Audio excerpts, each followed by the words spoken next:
humbled to come after such a great man. And by God's grace, we are going to continue what he has started.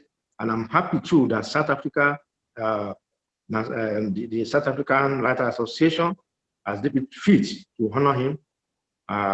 We continue these linkages. I'm also happy that other national associations in Africa, Togo, Gabon, Cameroon, they're all coming on board. And many of them are already in touch with me. And with this, I'm sure that power will continue to go from strength to strength. Thank you very much. And I look forward to seeing more of this in future. Thank you, Professor Wale Okediran. Both, can you as well as Mrs. Okai and your daughter just stay with us for a short while?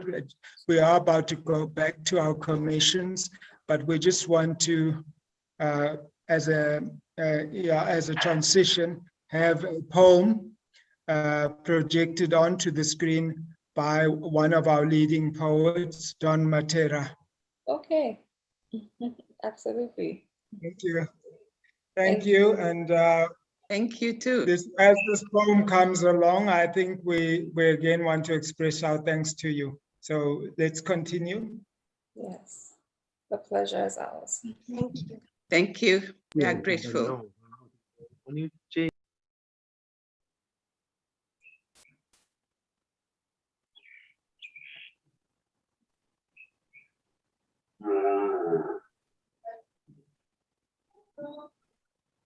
Go ahead, Gift.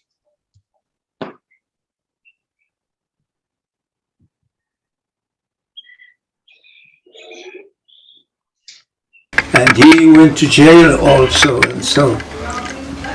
and I dictated this to. Right. Yeah, let's see that for Jackie Siroke. People forget people like him. And he went to jail also, and I dictated this to him. This land, South of Africa, and we call it Azania. This land, the whole land, each grain of sand, north to south, east to west, the given earth, the best land, the prostrate valleys, the angry mountains, the smiling hills, this beautiful, beautiful, beautiful country must be healed with all of its people, with all the love it takes to pump one heart and fill it with a dream. This land, the whole land, will be healed, must be healed.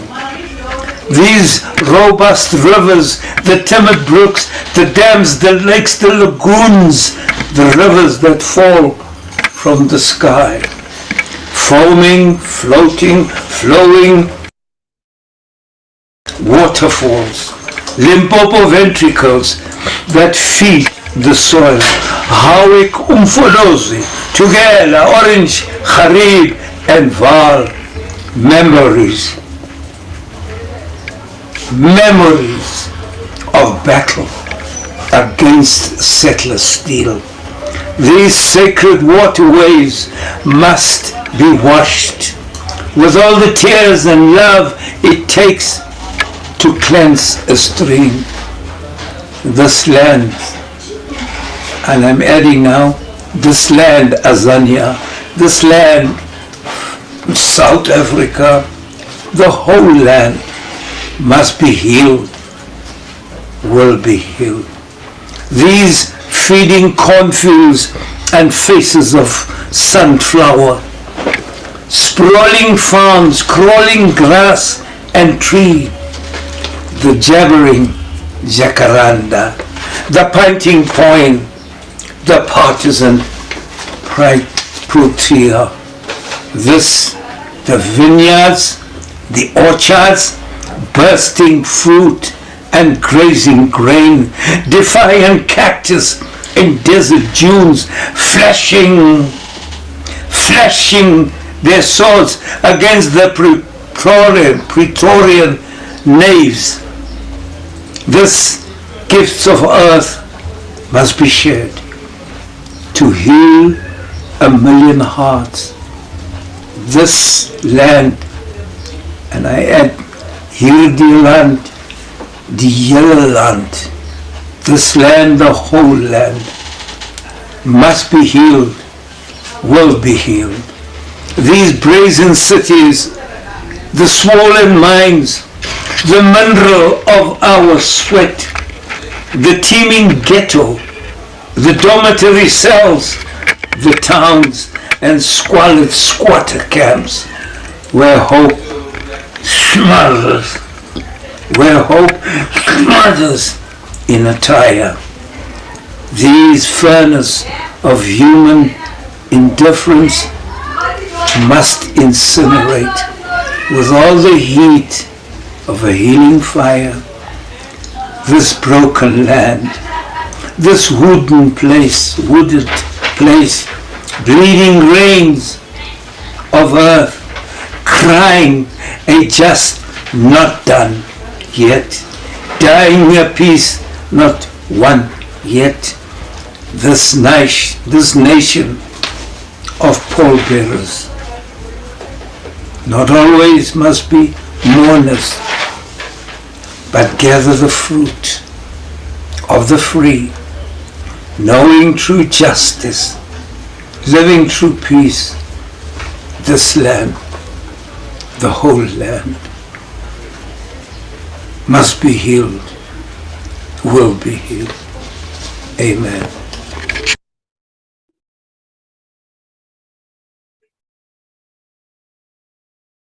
This land, the whole land must be healed. Powerful messages there from Don Matera. We call him Uncle Don, who's been a guiding light to all our efforts to launch the organization. Let's get back, Fiona. Would you like to say some last words in closing off that session?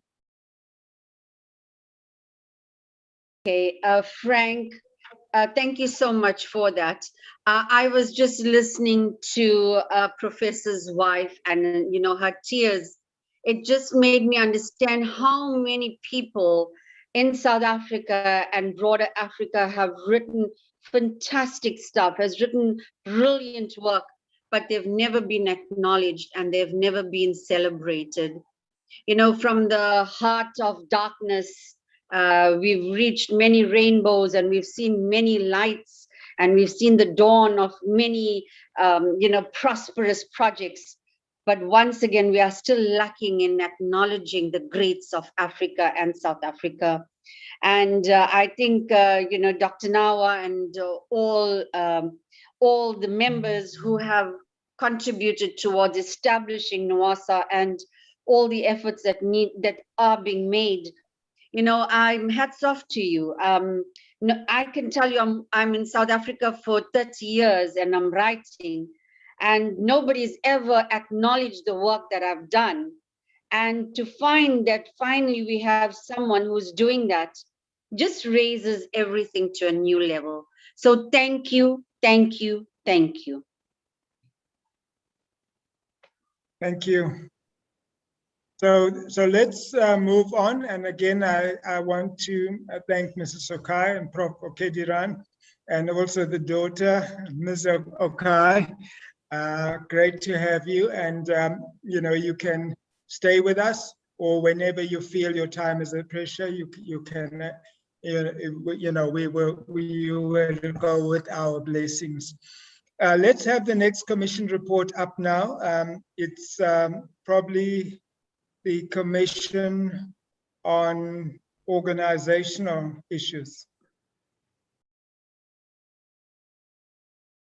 Okay. Before we get to, sorry colleagues, before we get to that commission, thank you, Chair. I wish to acknowledge the presence of Sibahle Madliwa, our young writer of 13 years, who has now joined us, and she will be with us in the course of the afternoon, as she's also going to receive her award. Welcome, Sibahle. I'm not sure if with the permission of the chair, you can just say hi to the conference.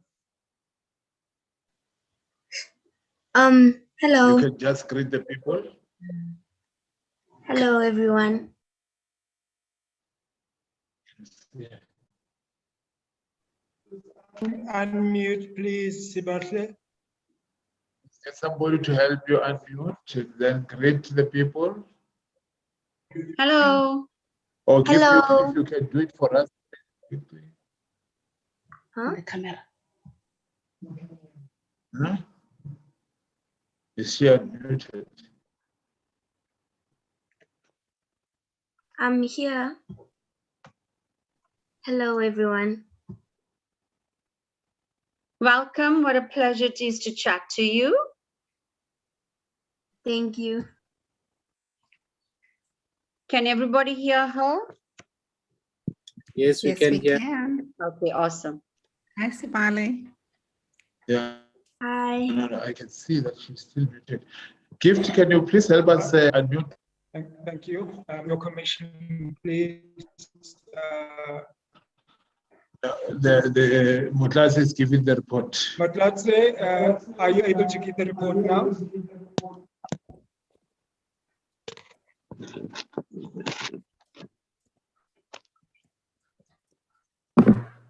Sebastian, can you slightly maybe move and sit so that the light is not coming from behind you? Face the other way. Thank you very much.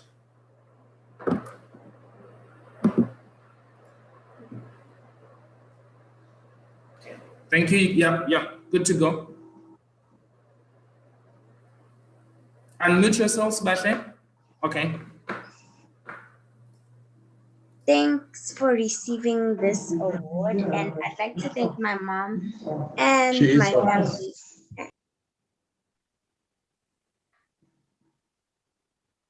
I'd like to thank my mom and my family for receiving. Sorry, Sebastian. I think for now you're just greeting people. Oh, hello. Yeah, just greet everyone. I wanted you to greet at this stage, not to give your speech. You will give your speech later. I just wanted you to say hi, how are you? And then we can know you.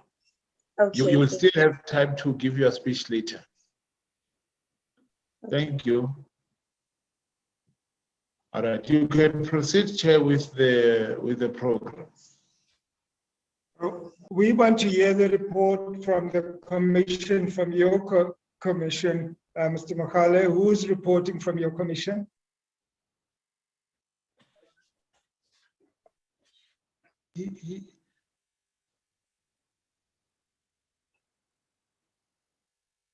Let us proceed to the next commission, the commission that was dealing, I think, with alliances and cultural diplomacy.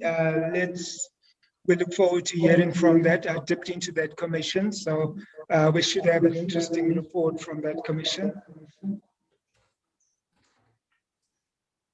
Thank you, President and Jumbo Africa. Greetings once more in this afternoon.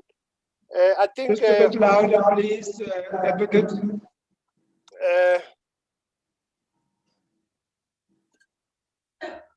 I think you can hear me loud and clear now. Yes, can you hear me go now? ahead. No, thank you very much, President. Just to report on the Commission on Alliances and African Cultural Diplomacy or African Relations, or what we call the Soft Power Commission.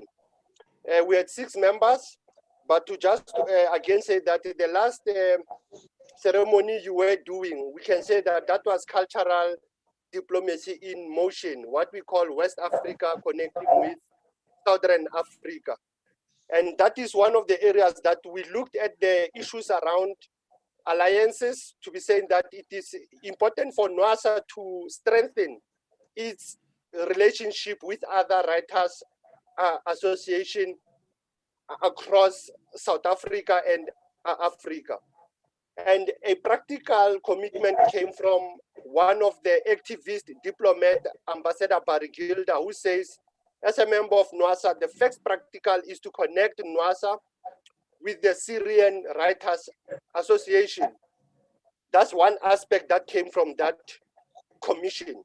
One other aspect that came very well was the around understanding the issues around cultural diplomacy in our missions, that South Africa has diplomatic missions across Africa and abroad. How does NWASA reconnect with those diplomatic missions for different cultural activities beyond what our own Ministry of Foreign Affairs is doing on cultural events? NWASA must tap into that.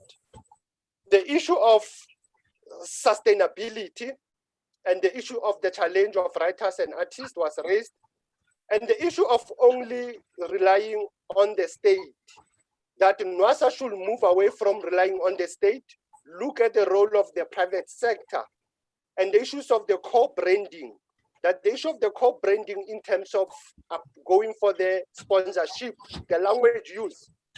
And one other important element that was raised again was to tap into the to the Agency of National Heritage Council, that NWASA must not only look at the National Arts Council, must look at the Ministry of Basic Education once more, the Ministry of Tourism, Trade and Industry, to look at the issue of the Africa Free Trade, that those opportunities of trade that even South African literature, as Rose was earlier raising, that the integrity, the interest, the image of the country comes from the text. And when the text is being sent out of the country, it sometimes represents the national consciousness of that country. The issues of Afrophobia, violence against African nationals was used as the issue that writers are able to can depict a clear picture. The Ministry of Foreign Affairs, it was acknowledged that in their diplomatic missions, they have what they call public relations diplomacy, which is not cultural diplomacy in essence. They have cultural attaches. And that's where NWASA writers, the elders that you are honoring, we see them as cultural ambassadors. Dr. Gina Mishopee raised the issue of access of the writings among African writers, for the young people to have access to the literature. He rose, again, the issue of the literatures of African writers who have gone out of print. How do we resuscitate that as NWASA? How do you resuscitate the books that have gone out of print so that they are even available for the young new readers? And I think on that note, I will want to pause, Chairperson, from my commission, if there's anybody who wants to add, maybe a 1 minute, if there's anything that I have left, because I know that one other aspect was that the index of South Africa globally on issues of culture, we are not doing very well. We are still very low in terms of how we are, because those issues came off our inputs, the issues of cultural quality products that we are even taking outside South Africa. It was raised in that there are 2 reports and indexes that have looked into that notion. So that's where NWASA as well must see itself as the face and the voice of South African literary culture, and as well as promote it and work with different institutions beyond government, because we looked at the government coffers, we looked at the government budgets, they are shrinking, and there is no need for the writers of this caliber to be always focusing on government. So those were the issues that came from the Commission on Alliances and Cultural Diplomacy. Thank you, Chair. Thank you. Thanks, Advocate Mantule. Thanks also to everyone who was in that particular commission for those inputs. Lots of possibilities, lots of potential. Cultural diplomacy, also then the specific part related to literature and cultural diplomacy. And then I think there's the Syrian connection again, which is something quite immediate that can be followed up post the conference. Let's move to the next commission. And those of you who are listening to this, just think of any points or comments you have in response. So I think, yeah, so it would be good to get from yourselves any comment or question from one or two of you to each of the commissions. Can we have the commission on, I think it's organizational matters, organizational building? Thank you, Chair. This is the brief report from organizational building. We broke the matter in 5 items. The first one is that the recommendation is that the organization must have a grassroots presence. And now that we have been to conference, we have a national structure, we need to move to having provincial, district, and local structures. And while still on matters of structures, that there needs to be regular meetings and feedback to ensure that members are at all times gainfully engaged on the matters and business of the organization. The second point was that NWASA should be a service-oriented entity that renders service to members so that it be attractive to new members, and it should be able to sustain the membership base that it has by providing services like assisting in publishing, editing, mentorship, workshops, training, and writers' residency. The third aspect is partnerships, collaborations, and alliances. That the organization must explore partnerships, collaborations, and alliance with departments of government, institutions of higher learning, municipalities, literary festival, publications, and also to spread the work and the benefits of the poet laureate to other provinces. It should not only be concentrated in 1 or 2 provinces, because the benefit could be immense in making the association beneficial and also attractive to members. And that there should also be partnerships with corporates to tap on the resources that they have at their disposal.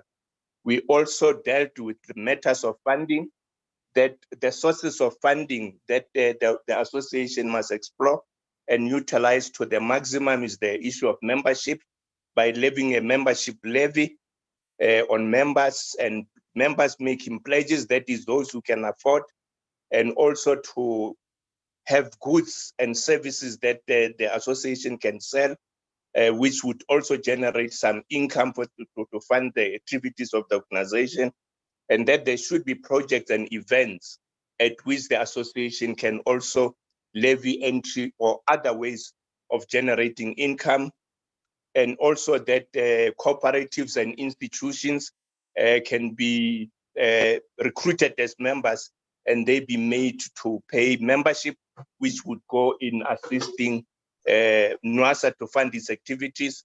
The last area that we addressed with regard to organizational building was the issue of communication, that it is important that there is effective and efficient communication within the organization, that members of NWASA should at all times be aware of what is obtaining within the organization and within that sector in the country, in the continent, and in the world.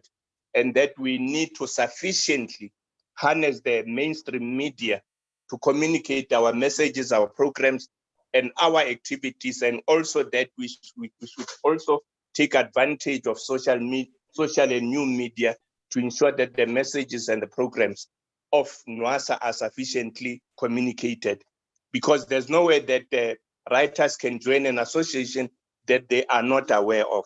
But if we are effective and efficient in communication, then people would know that there is an organization and these are its aims and objects, and these are the offerings that we can obtain. Those were the issues that we identified as part of building this organization. Thank you, Chair.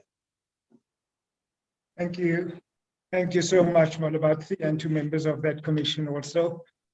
Malabatsi, I think your commission was quite critical. When I popped into your commission, it was mentioned that the organization has done fairly well on communicating using both email and also WhatsApp.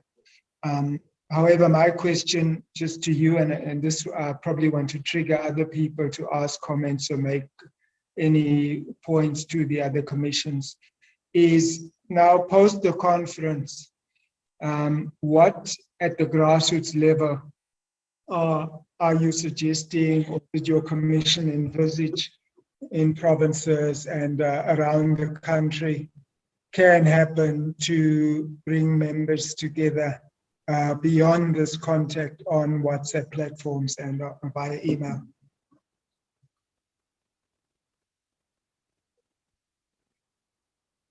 Chair, I missed what you said. So the question is, in terms of the grassroots, can you just elaborate what are some of the suggestions you are saying about how to organize members and bring them together? One is that if we have, like out of conference, we have the national structure, that we need to go to provinces, have structures that are going to coordinate the work of the organization at a provincial level. And below the province, we go to district, and if possible, cascade the organization to local areas. This will ensure that the organization is more accessible, that people at the provincial level would know that the organization is there. At districts, they would know that the organization is there. And at the local level, if people want to interact or engage with the organization, they would immediately know where to go. And also those who would want to join the association, they would be knowing that in this local, to give an example, say in the Greater Tzaneen municipality in the province of Limpopo, if there are writers in that area, because our take is that there are a lot of writers who are outside the association, who need to be brought on board, who may not necessarily be aware, but if we are structured at all levels, then the organization will be easily accessible. That was something that came out. But most importantly, there needs to be activities and there needs to be benefits attached to membership of the association, so that people should know that, because what is going to attract people to the organization is what it offers them. Right. Thanks so much, Malabatsi. So that commission had a lot of ideas. I think they'll feed them through on services to members, partnerships, communications and publications and so on. I'm watching the chat box. I'm looking for hands. I just want to see if there are any questions. 2 or 3 we had the one around cultural diplomacy and alliances, and then we had this last commission on organization building. I went into the commission that was tasked with just looking there at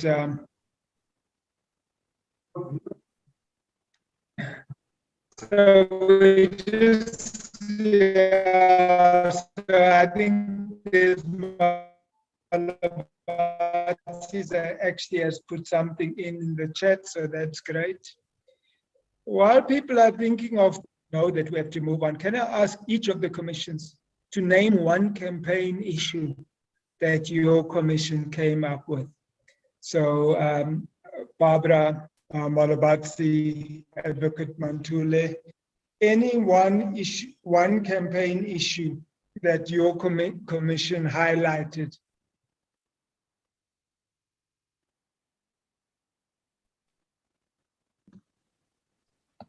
Frank, can I come in? Yes, you can. And I'm gonna cheat and say two. The one was online webinars for writers to talk to other writers, to read and critique and discuss writing. And the other one was the campaign around zero rating works in Indigenous languages. Absolutely. Great. Thanks so much. I know Fiona has a hand up, but let's just take the Fiona. Hi, okay, Frank. yes, go ahead. I just wanted to raise the issue of Indigenous languages. I think I've noticed that nobody has spoken about the UNESCO SDG goals. And there are 17 goals which writers should embrace. And I think that's an opportunity that is opened. And I don't see much writers embracing this. We have done it with the Global Forum for Literacy, and it's been extensive. And I'm working with Rose on a project at the moment. So I think writers need to embrace those SDG goals, which, by the way, encourages Indigenous languages being written by authors, books written by authors. It also encourages, Indigenous languages in schools, the curriculum and all of that. So I think that's one that needs to be addressed. Where social media is concerned, because the organization has just launched, we need someone who is, a pro at social media, at digital marketing. So if there's somebody in the group, so somebody at this conference today who can lend their services, where we can do extensive campaigning on social media, because it is true that it hasn't been so extensively advertised. And that takes a lot of time and effort that needs to be done urgently. And in that way, you'll be bringing in more members on board. The other issue was Dr. Nawa made extensive efforts in bringing the NWASA to the different provinces. I know for a fact in KZN, we had a meeting and the members never turned up, even though it was sent to every member. So how do you account for that? And I can name many organizations that hold meetings, LTASA is one of those organizations, and people just don't turn up. So you've got to ask, where's the commitment? Thank you, Frank. Yes. Thank you, Fiona. I just should say, I know we want to take two inputs from the other commissions, but just to say on Indigenous languages, as the writers organization, one of the challenges you face is that there is a desire among writers to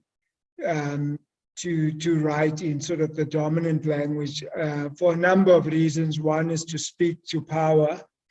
The other is also sometimes that people feel they want to have impact, and they think that the forums of impact, the English is the language there. So in many writers, there is that split. You have that internal split, that kind of schizophrenia, and in the writers' organization as well. But this is exactly why extra efforts have to be made around our Indigenous languages to actually ensure that while we are doing this language, I suppose, of engaging outwardly and of impact, we also realize the roots, the power, the authenticity that must feed us, and that and really pushing the Indigenous languages to then be used much more also as a language of power. So point well made around Indigenous languages.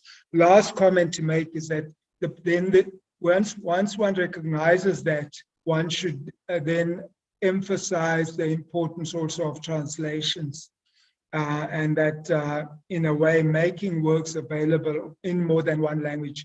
If you are in KZN and you are bringing out a collection of short stories or a collection of poetry, why not bring it out in 2 languages or 3 languages? In fact, many people in KwaZulu-Natal are speaking a language other than English, and then isiZulu, similar for the Eastern Cape. And so we should be really saying how much efforts, how much can we can we resource, can we support the idea of translations as well? So that's just my 2 cents worth.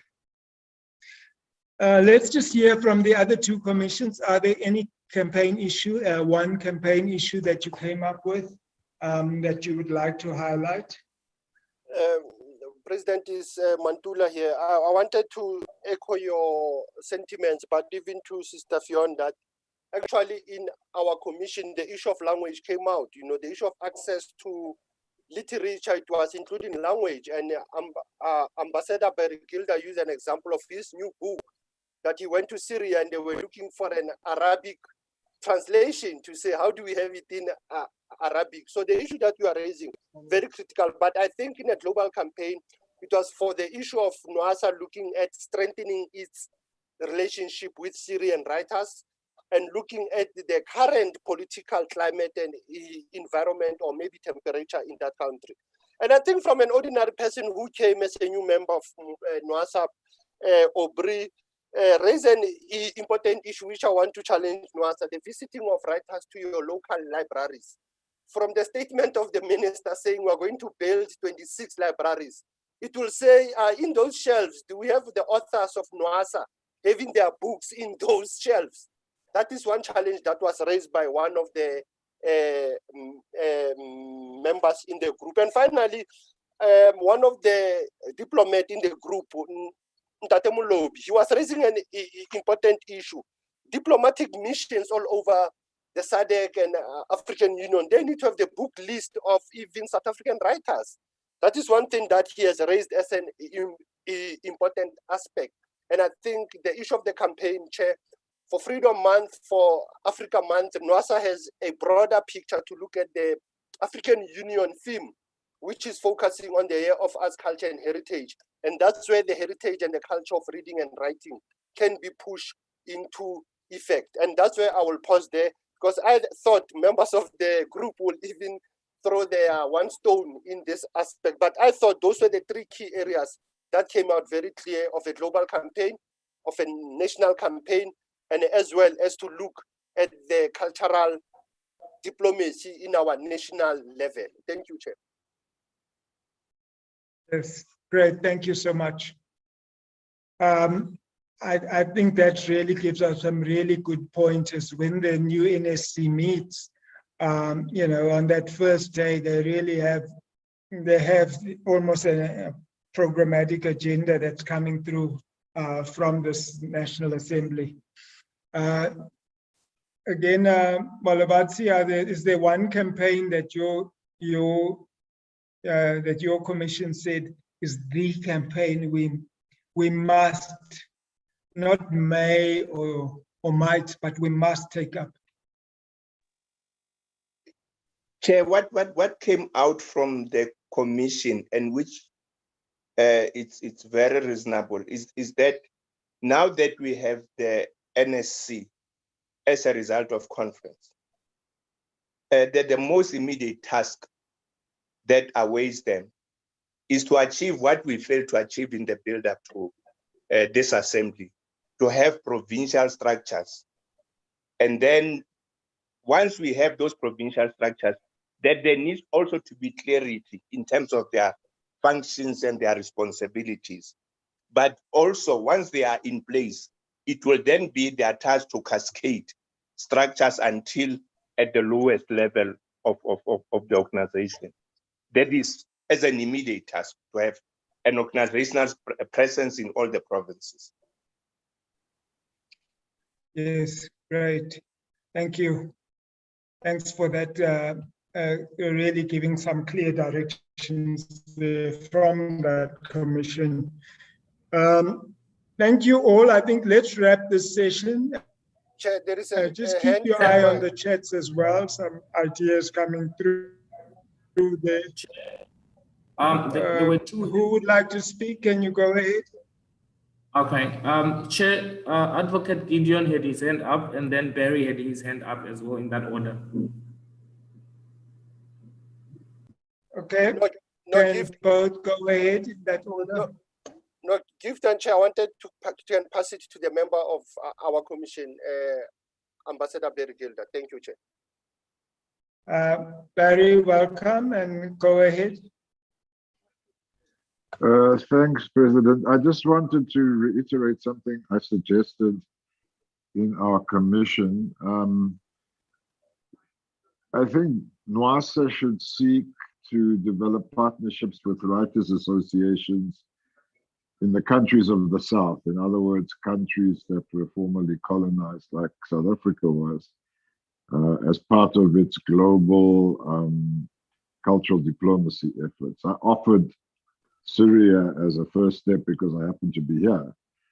But my suggestion was to look at partnering as a first priority with selected writers' organizations in the countries of the South, in other words, Latin America, Asia, Middle East, etc. So Africa obviously is already on our agenda. Thanks, Chair. Yes, thank you.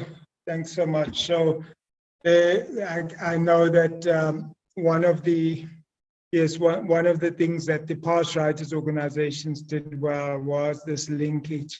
So now online, but also practically. And again, I think that being highlighted by that group, with the most immediate thing being foregrounded is Syria. Of course, I want to ask the ambassador sometimes is whether when you visit there, if you have to wear a helmet. And I'm not saying that lightly, but I mean, I think the positive side about that is what happens about writing in conflict, and what about writing as one of the means to move beyond conflict, writing and healing, the arts and healing, and the transformations that come post the conflict situation. So really rich learnings there, and a lot of sharing there as well. These things also relate, I think, to countries where there's been this Arab Spring, and saying, well, what do artists do when you have those kinds of situations, leading it through so that your pathway from the uprising is towards something that's more positive, future orientated, and the building that happens afterwards. So some really interesting kind of things there. And what would happen if you don't just have it with one country, South Africa, and another country, but you have it with 3 countries, and you have that dialogue, and then you have a publication coming out of those kinds of reflections. So some really interesting possibilities there. I'm looking and I'm thinking that now, because of time, we will be moving forward. Very interesting discussions, important inputs. I can say this assembly has not said to the new leadership when they go forward that, in fact, that you meet at the table and you'll have to do a lot of work to come up with way forward ideas, but you've been given those way forward ideas. So now I would like to hand over to Abdul Mokhale for the declaration. It's the next thing on our program. It was down for 11 to 11:15.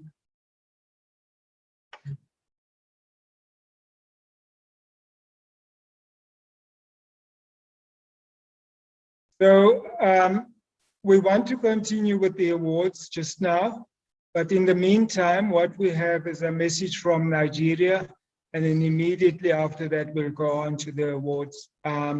And we'll see where we slot in the declaration a little later on. Gift, over to you. Can you play that, that message from Nigeria, please?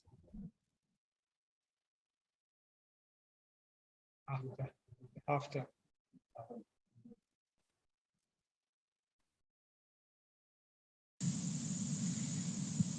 Hello, my fellow writers and members of the National Writers Association of South Africa. I send greetings to all of you here from Nigeria. My name is Ofonime Iyang, one of you. I'm so glad we've had a very successful inauguration, and the activities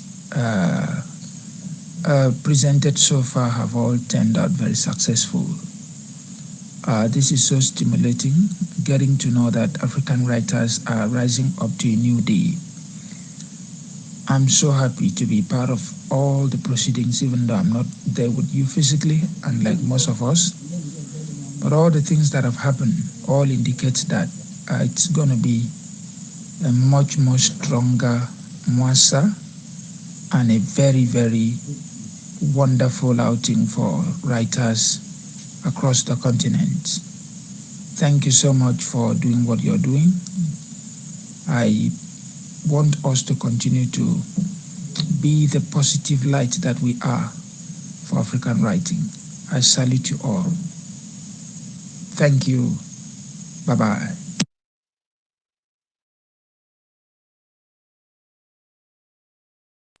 Thank you. That message comes to us from the writers, National Writers Organization of Nigeria, also an affiliate into Power.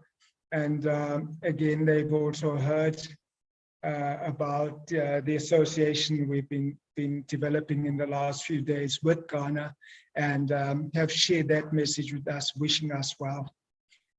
Let's move forward. So thank you for that. Let's move forward to the awards, and I want to now hand over to Fiona. Will you take it from here and complete the award session? Thank you everyone for taking part in the commissions, sharing your ideas. Really, it's I think we have like an immense store of knowledge and insights to guide the organization going forward. Over to you, Fiona.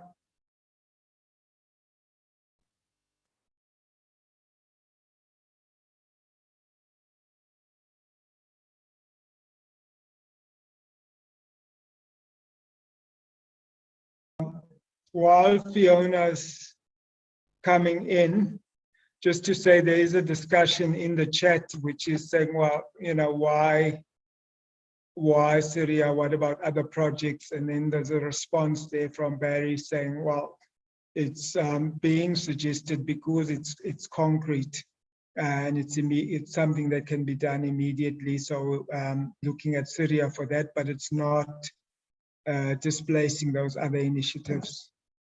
There's some other comments in there. Keep looking at that. Fiona, are you there? Maybe if I may just... Yes, I'm here. I'm here. But I'm having feedback from the sound.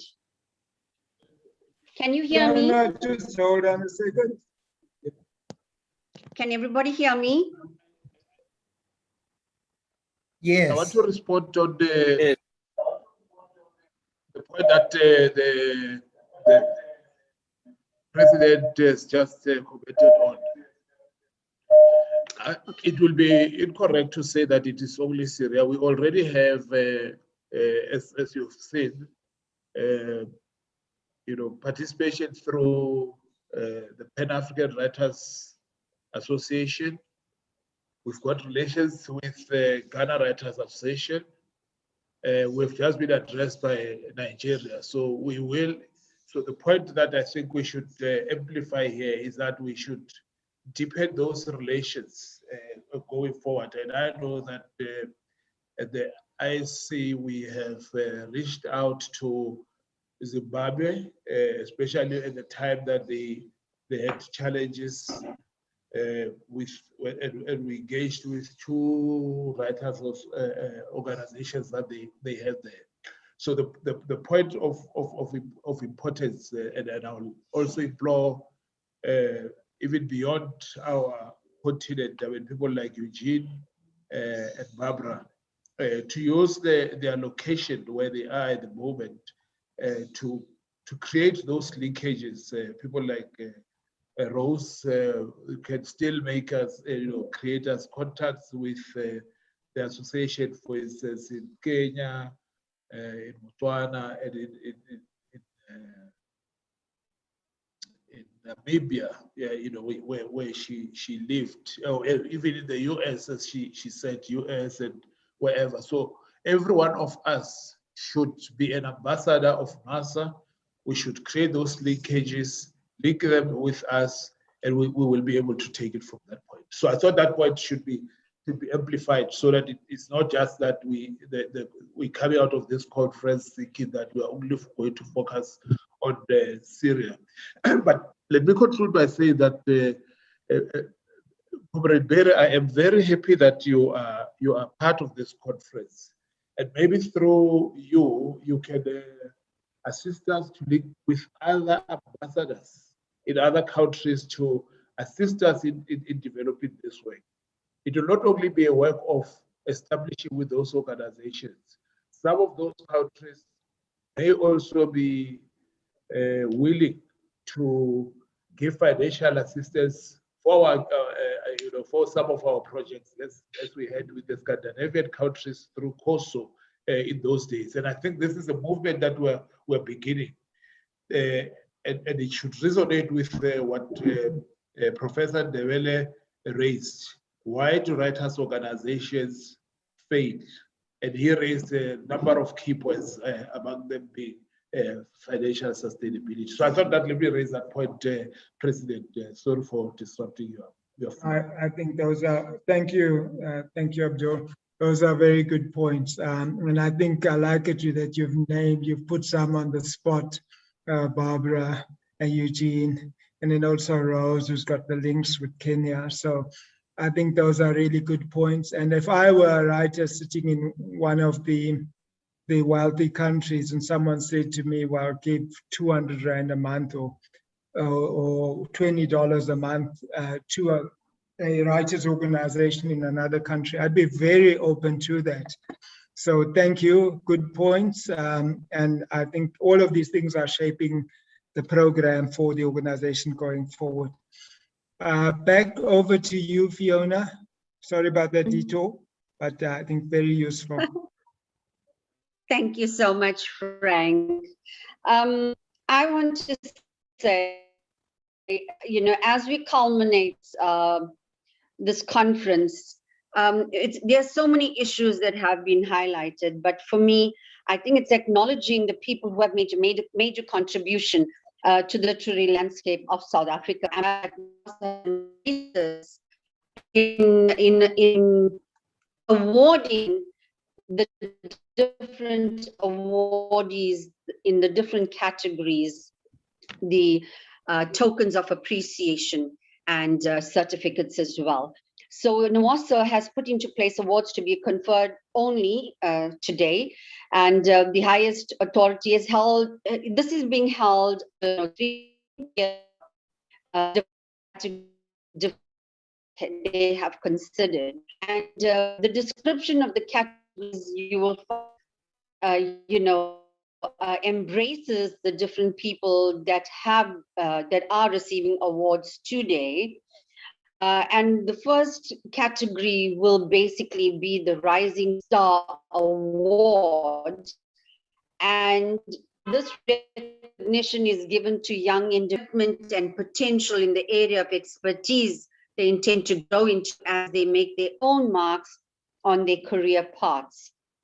And before I announce the recipient, I want GIFT to play the video with the citation, and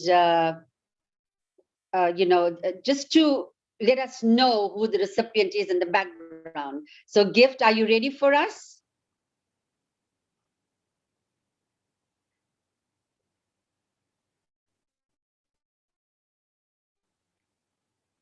GIFT, are you ready for us?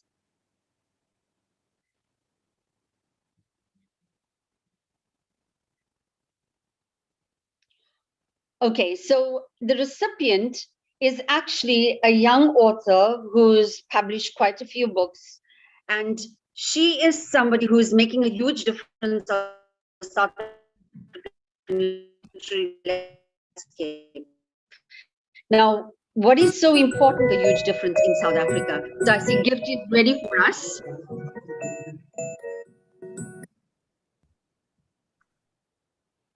GIFT.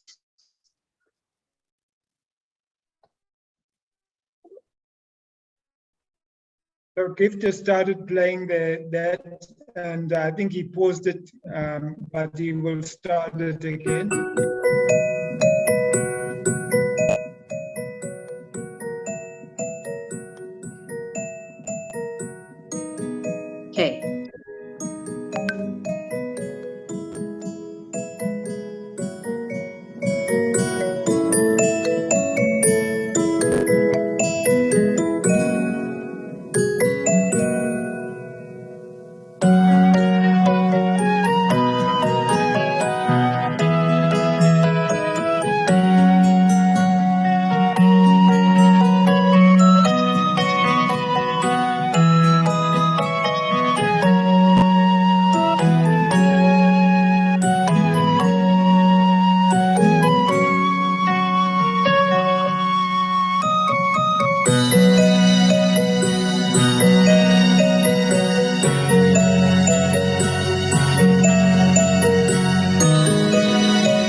Thank you, gift. So the recipient of the Rising Star Award is Calabash, 13-year-old author of the book Picky in Egypt, published by Sally Publishing House.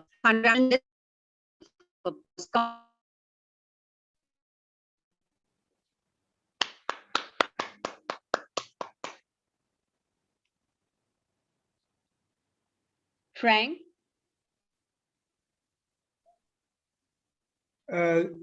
Yes, Fiona?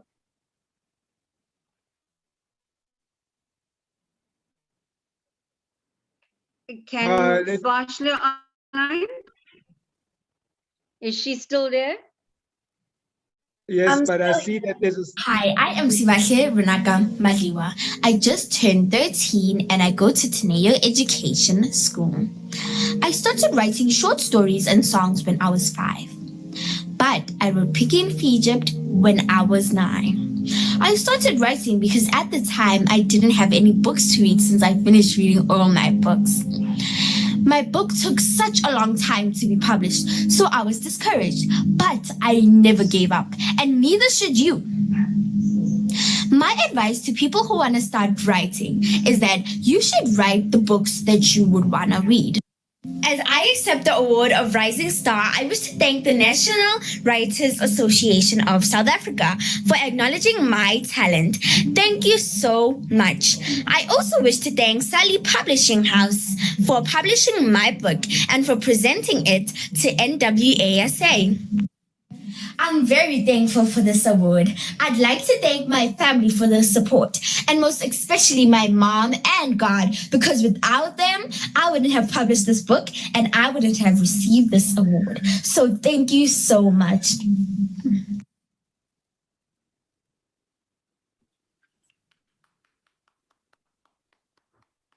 Thank you. Back to you, Fiona.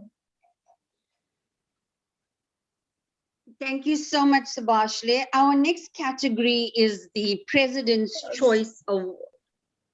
Sorry, Fiona. I think Sibashle may have wanted to say something. Okay, no problem at all. I'm sorry, I went offline for a few minutes. Yes. Sibashle, do you want to just say a few words to wave to us and then say a few words? Can you just unmute and just say something to the delegates? Thank you for this award. Yeah. And never give up on your dream, because anything is possible. Cool. Thanks, Sibashle. I think that's really great. I thank you for sharing with us some of your dreams about writing, but also some of the hurdles you faced. And good luck with the book. What are you working on now? I'm working on the second book. It's called Picky and the Spider Rios. It's about the grandma coming to visit and this extinct animal back to... Okay, so they're just gonna defeat the extinct animal called the spider rio, just giant spider. Wow, where do you get your ideas from? I just make them up. Great. Last question before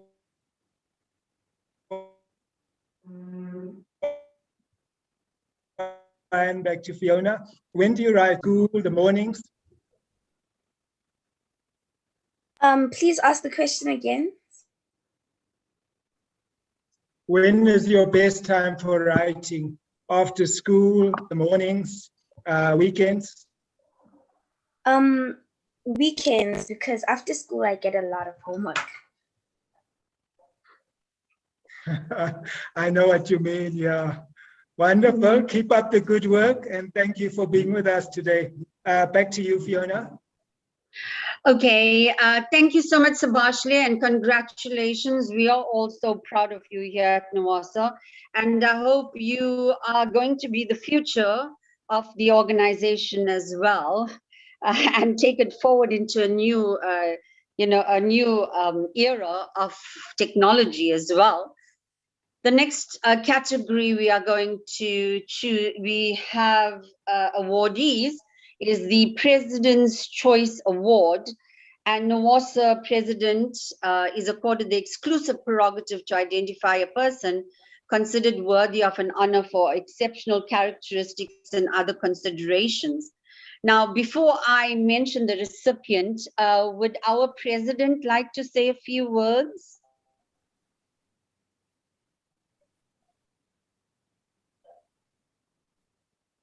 Well, yeah, I was quite surprised, having stepped in after our president passed on, and hear that there is such an award. Yeah, then I guess I had to look around among the membership, and what I looked for when choosing was saying, well, who has been keeping the flame, not so much of NWASA, but of writing, supporting other writers alive at a more grassroots or provincial level. The person then I did choose has been doing that, but has also been helping with the income generating side of it. As we know, there are a good half of the writers who say, well, actually, I don't write for an income, but there are the other half who are saying, well, how can I use my talent to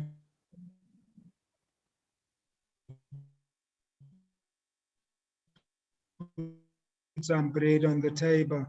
And the candidate I chose has been assisting others, creating platforms for others. It's what Eugene was talking about when he says, back to you, Fiona.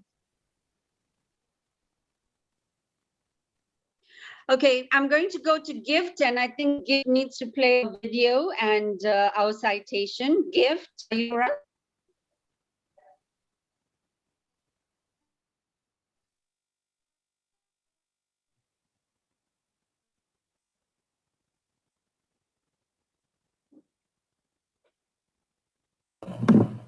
Sorry, Fiona. Okay. Our author, Odi, is a well-known author, So we're waiting. very prolific on, yes, very prolific on YouTube and has quite a number of videos. And it was such a pleasure meeting her today, Thabiseng. So we're going to allow Gift to play the citation and the video. And I think I'm just so proud of this artist. So let's hear it, Gift. Fiona, can you please come again? I did not hear the recipient we're presenting now.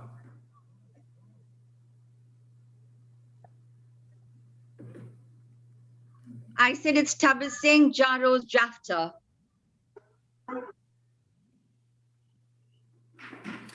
Okay,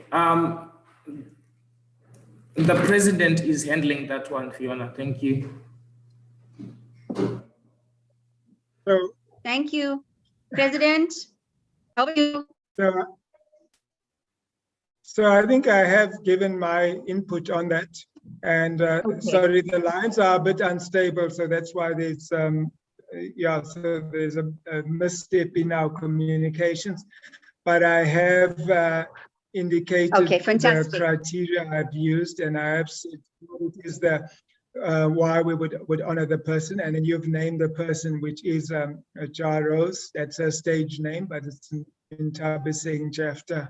And I think it's one of the very industrious members, the very active supporters of NWASA operating in the Free State, very well known to all the emerging and established writers in the Free State, and really honored to have selected her. Back to you, Fiona.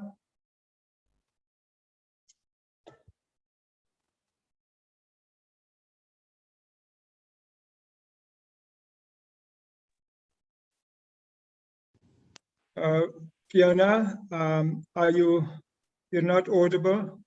Okay. All right. So once again, I want to say congratulations to Jaros. I think here is a young lady, and I think she's a part of NWASA as well, taking it to a whole new level. And that is what we want, and that is what we encourage. So the next category, can we move on to the next category, Chairperson? Yeah, I'm happy from my side. I'm not sure if it's part of your process that the recipient says something. Yeah, I'm not au fait with what your process is, but it might be that Rose wants to say something. Rose, are you online? I am online. Thank you very much. Oh, fantastic. Oh, I thought you weren't online and they told me your video is not working. I'm so sorry. No, it's okay. I'd like to take this opportunity to send my gratitude. And it's always an honor and a privilege for one's strides to be acknowledged. That doesn't happen quite often. I think we are quite blessed to be identified and acknowledged for the works that we put in. One of the works that we've been passionate about is running the international poetry stage. We call it Poetic Blues. And it started in 2007. And literally we are in our 14th year. And just alone in 2020 and 2021, we've adapted it to a virtual stage, Poetic Blues Virtual Festival, which gave platform empowerment to about 50 poets. And the festival itself has published about 2 books, one in 2016, 2017, and the other one will be launched at the end of April this year, where the voices that have been encapsulated in the sessions now going to be preserved also through this anthology. And some of the works that we do as the Pocket Your Thoughts books, where we go into various schools in the Free State and allow learners in high school level to actually also have a voice. So they also write and their schools publish the books. So we've been doing quite a lot of work in the ground, in the country, intercontinental, and also in collaboration with the universities in China and in Denmark, in Europe, in solidifying some of the projects that we do. So thank you for acknowledging us. We embrace it, and gratitude. Thank you, Joseph.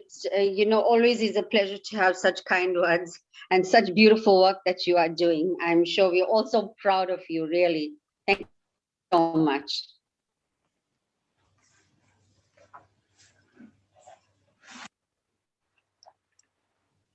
Okay. Our next category is the Lifetime Achievement Award. And so these deserving personalities who invested their entire lives in honoring with withholding skills, expertise, or trade in the literature sphere. And the measure of excellence in this regard would be prolific outputs through unique application of tools of trade in the chosen field of expertise.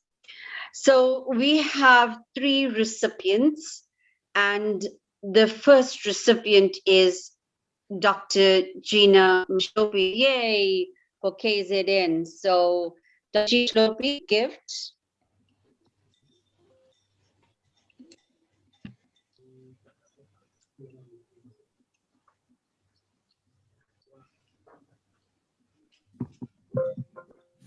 For some, the stewardship of our stories is not a preordained bestowal according to lines of kinship, but a gift of unprecedented provenance from the invisible lineage of the cosmos. Yes, the celebrated South African storyteller, poet, activist, playwright, author, actress, educator, and workshop leader, Gina Mishopee, grew in the lap of her grandmother, from whom she imbibed the norms and repertory of her cultural heritage. To this extent, this is what she said to me about the role that her grandmother played in the germination of her storytelling.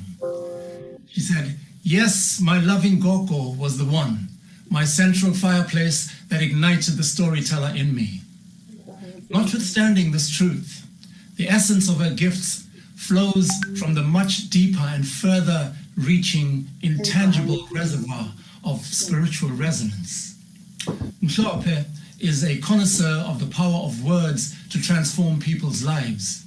Her renown has taken her from local, rural, and urban communities to academies and festivals across the globe, where she has enchanted audiences of all ages with her dynamically engaging brand of storytelling. She has been recognized at universities and cultural institutions in different countries for her erudition and commitment to literacy, delivered with an undimmed passion for the love of words. Mishopee's dedication to education is revealed in her devotion to community upliftment through the arts across the board, where storytelling is the golden thread that links us to who we truly are in this world. Her approach to learning and empowerment, especially of the less privileged amongst us, is rooted in a deep respect for our cultural heritage, wherein she believes can be found the seed of the tree of wisdom, under which our stories are more meaningfully told. Having collaborated creatively with this inspirational woman of words, both in South Africa and the United Kingdom, I do not hesitate in saying that she deserves ever greater recognition in the country of her birth and cultivation. In this context, I believe Gina Mishopee is an undoubtedly worthy candidate for a Lifetime Achievement Award from NWASA, the National Writers Association of South Africa.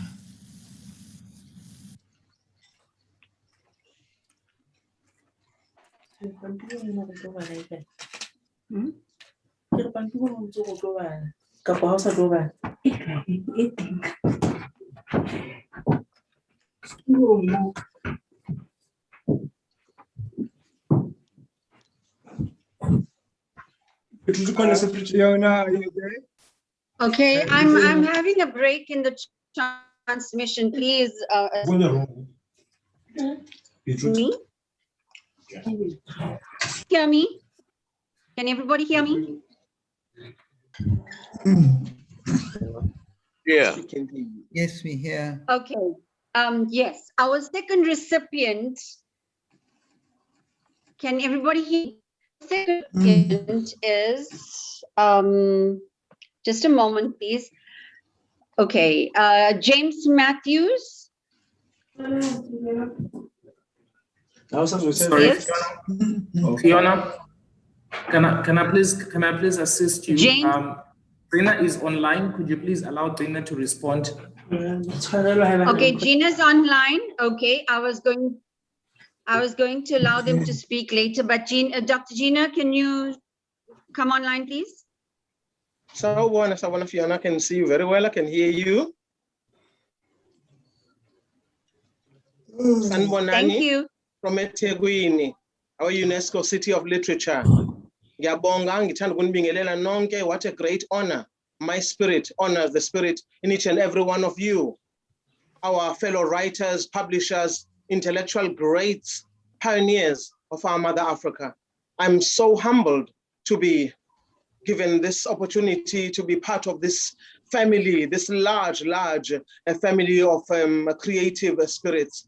I also, from the bottom of my heart, I'd like to say I thank the soldiers behind NWASA, the National Writers Association of South Africa, and the many writers and soldiers from the other parts of our African continent. I'm truly humbled to receive this amazing award. People like us, both writers and promoters of literature. Can you translate what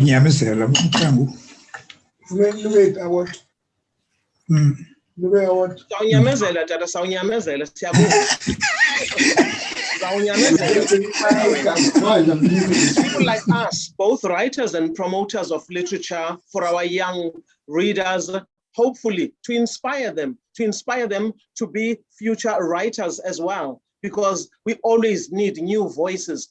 My spirit, my heart rejoices when I hear about a new voice, a new author being published. It's extremely important then for us to make it our business to celebrate others in this manner.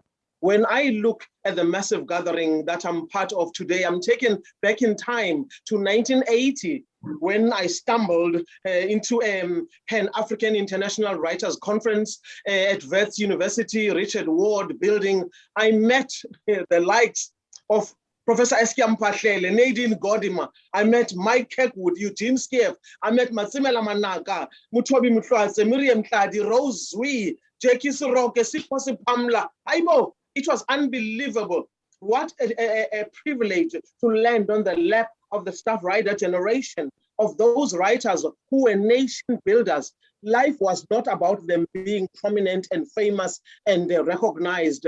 So on a very, very important day like this, we call on the names of cultural heritage ancestors. We bring them into this gathering. It's extremely important that we honor Charlotte Maxeke, Princess Magogo, Kadinu Zulu. We honor Umkabayi Kajama, Queen Mantatise, Queen Mujaji, Mbuyane Handa, the spirit medium. We call on them to join us here today. Krotoa Eva, Violet Dube, Nonsis Mkweto, Charlotte Maxeke, Noni Jabafu, Credo Husama Zulu Mtwa, HIE Lomo, Sikuluma Ngoba no Sol Plaki, Maria Maba, Bessie Head, Siababiza Basondele, Gerard Sikoto, Henry Numalo, Fatima Mir, Africa, our Empress of Song, Miriam Zenzi Makeba. We call them into this gathering. They deserve to be here.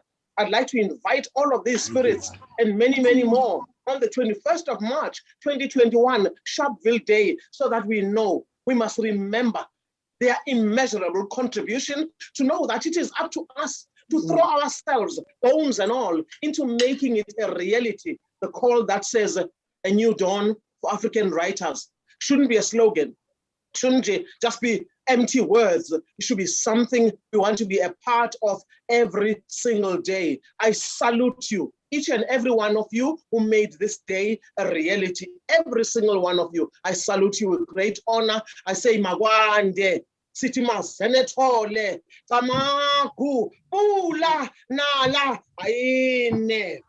Thank you for this award. Thank you so much. You are just flying that KZN flag so high. I am so proud of you. And thank you once again. Okay. Our second awardee in this category is, sorry, just a moment, is James Matthews. And it's over to you, Gift.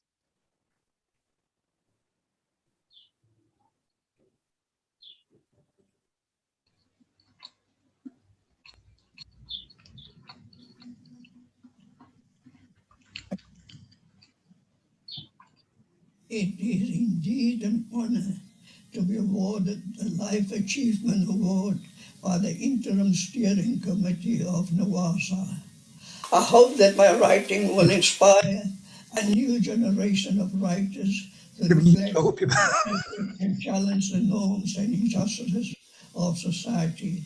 Throughout my lifetime, I have used words as weapons against oppression, and now it is your time. Freedom, child, you have been denied too long. Fill your lungs and cry a rage. Step forward and take your rightful place.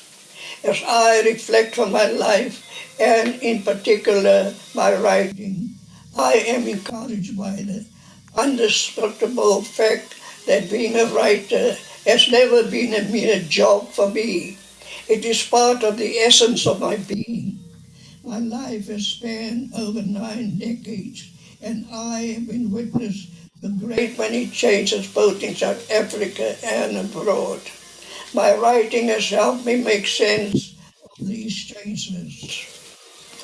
Being a voice for political and social liberation and allowed me to advocate extensively for freedom of expression.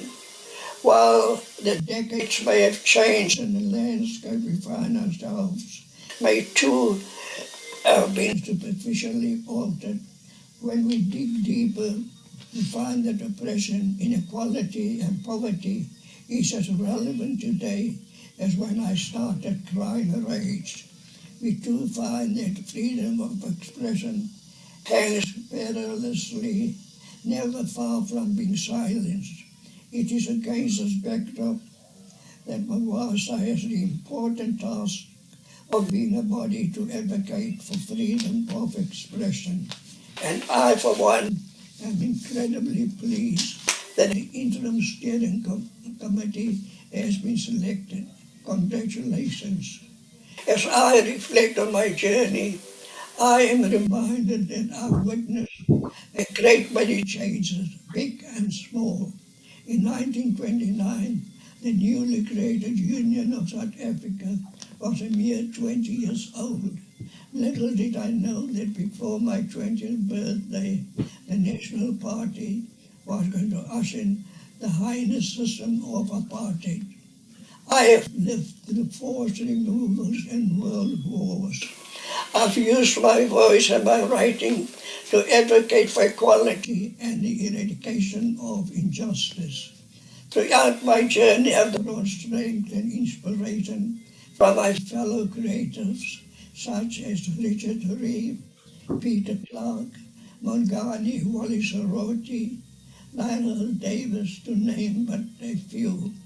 We all, in our own way, wage the fight for equality, freedom, and to be able to express ourselves without fear. Whilst many of these pioneering artists and writers have passed on, their legacy is alive. May NWASA and all whom it represents continue to carry on the struggle. A central theme of my life has been to fight oppression, greed, and inequality, regardless of its source. Today, I will be sharing an unpublished poem I wrote when President Zuma was still at the helm of our country. It reflects my views and is a declaration of a dissident poet. As a dissident poet, I will not allow myself to remain mute. Drops of blood spurts from my heart in rage, shedding the flesh and mind of the new oppressors, formerly part of the liberators who brought freedom, combating the evil of apartheid. Now defile the sanctity of their deeds, as some of their members seated in the Houses of Parliament are harvesting cancerous crops of corruption. Needle fiddled while Rome burned. President Zuma giggles and dances to the damnation of our country, while the people live in poverty. As a dissident poet, I must transform my voice into a bugle of rage. The president betraying the people who died in the fight for freedom. May the music of this dissident poet inspire the writers of this generation and beyond to take their rightful place and use their words as weapons against oppression. For words are indeed potent. We will now take a few minutes to hear the words I recorded after the conclusion of my acceptance speech, which reiterate my call to action to cry a rage. I remind particularly our young poets that they must not only look as poetry rephrasing what is termed the praise of art and nature. They must also remember that their words in turn must also fight the looters who are in Parliament. They must use their words as daggers aimed at the looters. Yeah. Okay.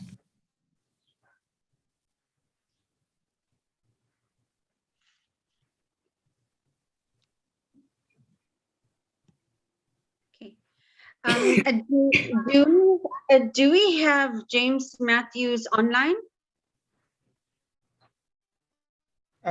No, I don't think so. So I think that we can move forward.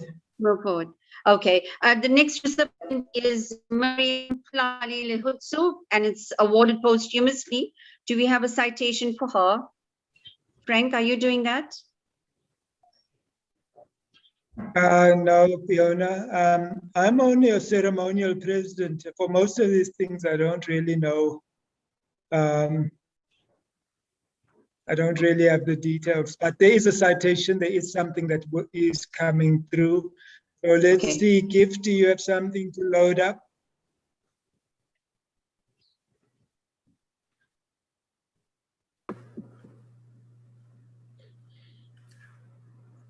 I think. Frank? Yes? Told advocate was supposed to give the citation online. Thank you. Okay, Advocate Mantule, can we hand over to you?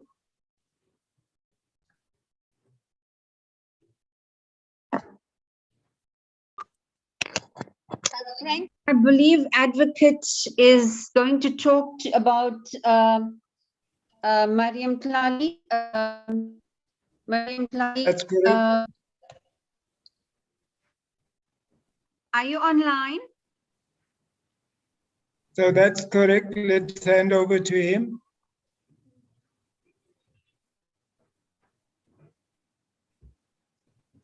While we're waiting for Advocate Mantuli. Incoming President, thank you very much. Am I audible? Yes, you are.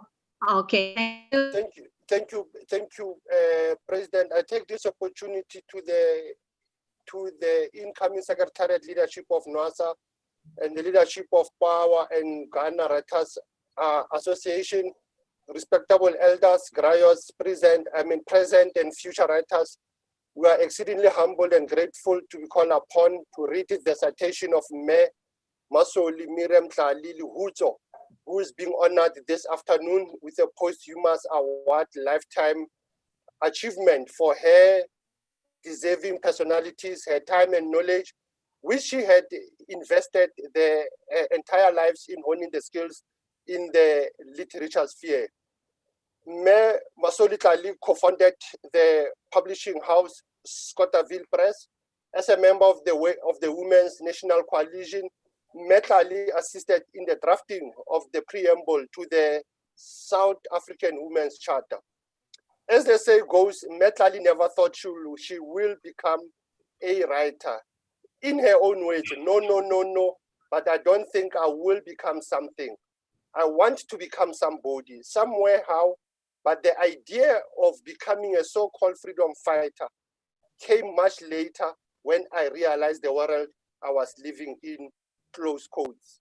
Mariam Masoli Plali Lehutsu, a world-renowned, award-winning, apartheid crusading author, unfortunately passed away at the age of 83 on the 24th of February 2017.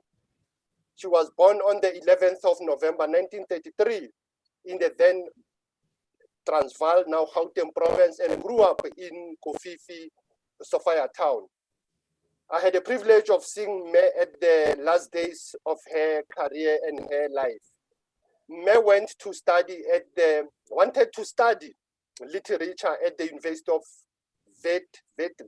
Witwatersrand, but was not admitted due to the reservation of positions for white students. She later went to study at the now University of Lesotho. Unfortunately, she could not complete her studies due to the financial difficulties. The same story of our young people are facing today of the fees must fall. No longer able to study, Me Plali found a job as a bookkeeper at a furniture store. And that's where her honing of writing and skills began. We will remember that one of her first novels to be written by the first Black woman took her almost 6 years to be published. A novel titled Mural at Metropolitan was written, completed in 1969, only to be published in 1975. It only saw the sun for 4 years. 1979, the novel was banned by the apartheid government. However, it was republished again internationally under the title Between the Two Worlds by Longman African Classic. In 1980, Miriam Tlali published a second novel, Amandla, meaning power, which was based on the 1976 Soweto uprising, now called Soweto Youth Day. Sadly, the novel was banned only weeks after it was published. Just like her first novel, Amandla was translated into several languages, including Japanese, Polish, German, and Dutch. Both novels were unbanned in 1986. She never got tired to write. In 1984, she wrote a book called Mehloti, meaning tears. She also wrote in 1989, The Footprints in the Kwacha, which was initially entitled Soweto Stories, published by Pandora Press. An author, a cultural ambassador of note, Miriam Tlali represented Tanzania, South Africa in several African countries. In 1978, she was invited to an international writing program, and that's when Miriam Tlali developed her skill. She has been awarded before the Literary Awards Lifetime Award by the Right Associate. She has been awarded as well by the President, the Ikamanga Silva in 2008. Finally, when Mme passed on, she was in a process of finalizing her autobiography. And that's where I agree with Sis Lisa when you say the biography and the autobiography of such people like Bomme, Masoli, Miriam Tlali should be preserved and should be kept. Asante sana, Yalebo. Thank you so much, Kurt. Do we have anyone online to speak on behalf of Mariam? Matititsi Lehutso, are you online?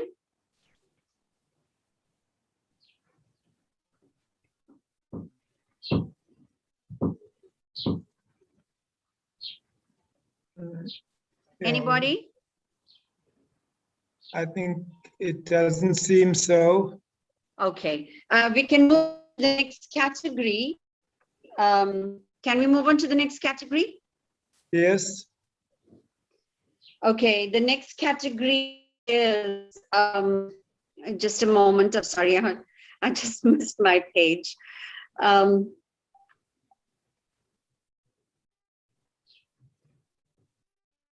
Just a moment, Frank.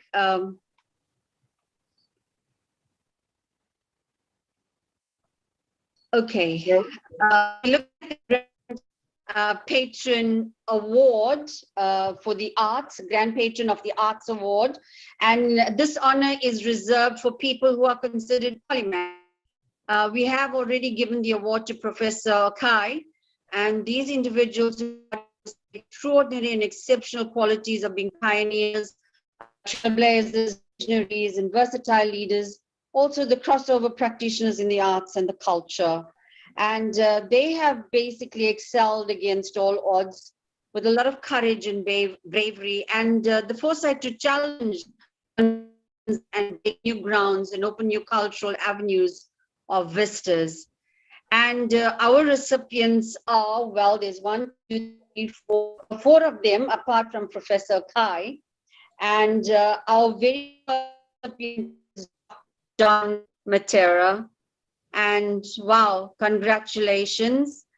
Gift, I'll leave the citation and the video to you before we move on to the others.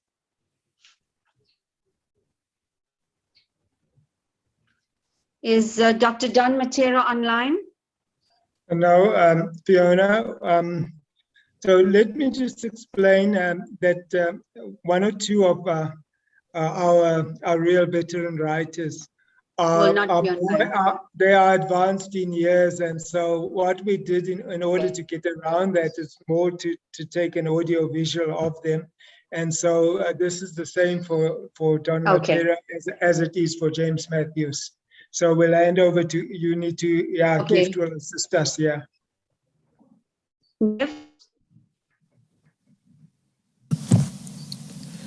Greetings. My name is Teddy Matera.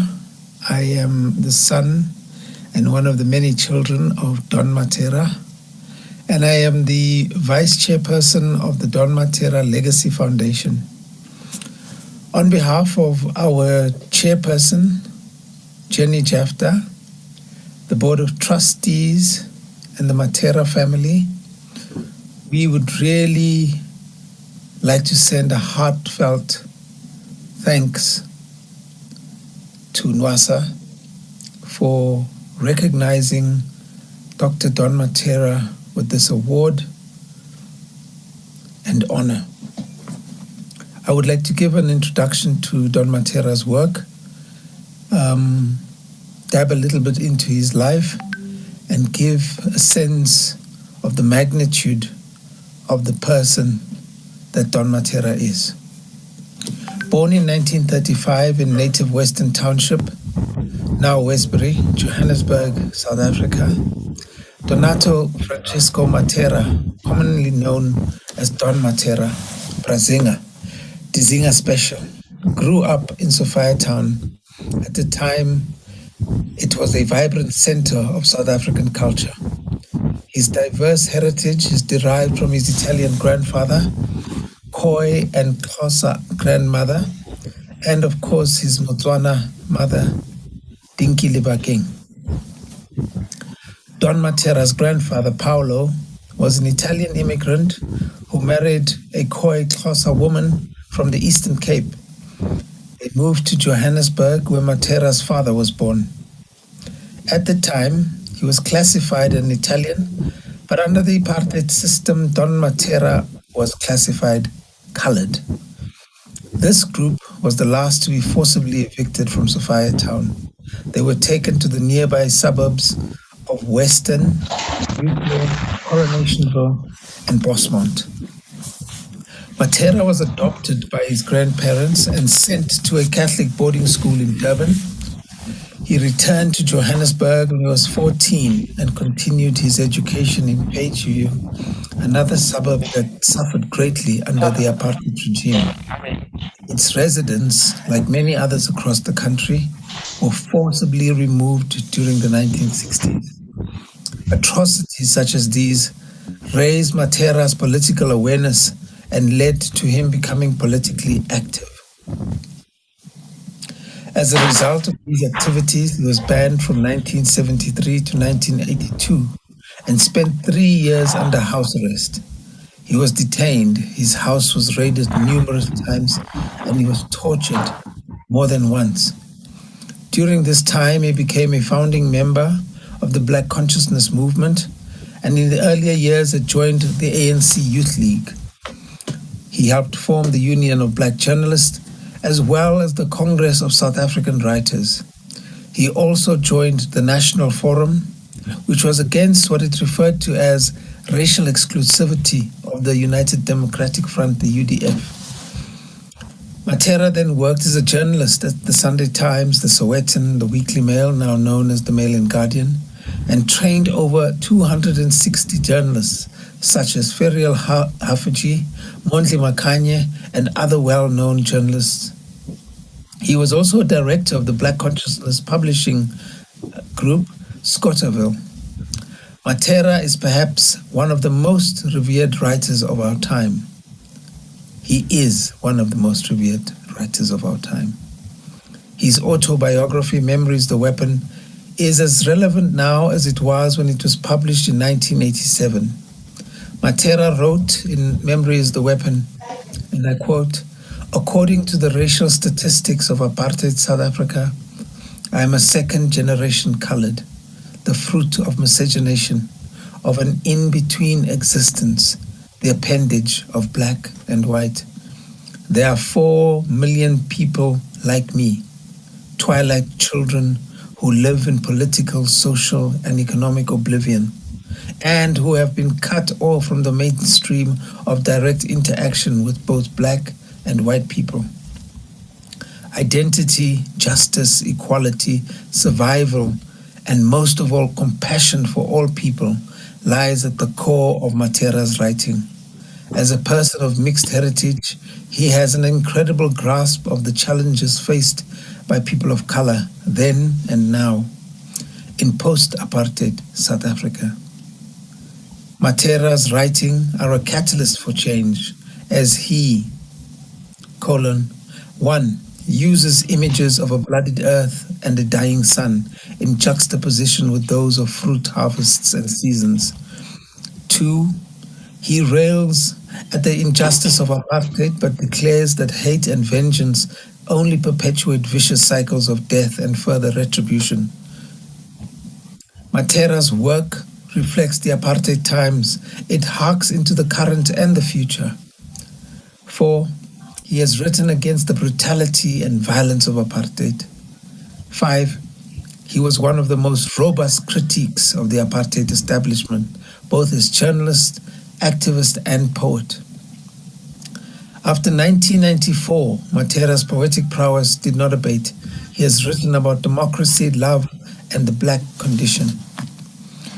His book, The Azanian Love Song, is a go-to poetry book for many other poets. He is one of South Africa's most influential and prolific writers. Matera's work as a writer is perennial. He has influenced a whole generation of South African writers and journalists. Don decided to convert to Islam in 1970 and is now deeply involved in the El Dorado Park community as well as Soweto and many other surrounding townships. He has a special interest in the plight of children, the youth, and the rehabilitation of ex-prisoners.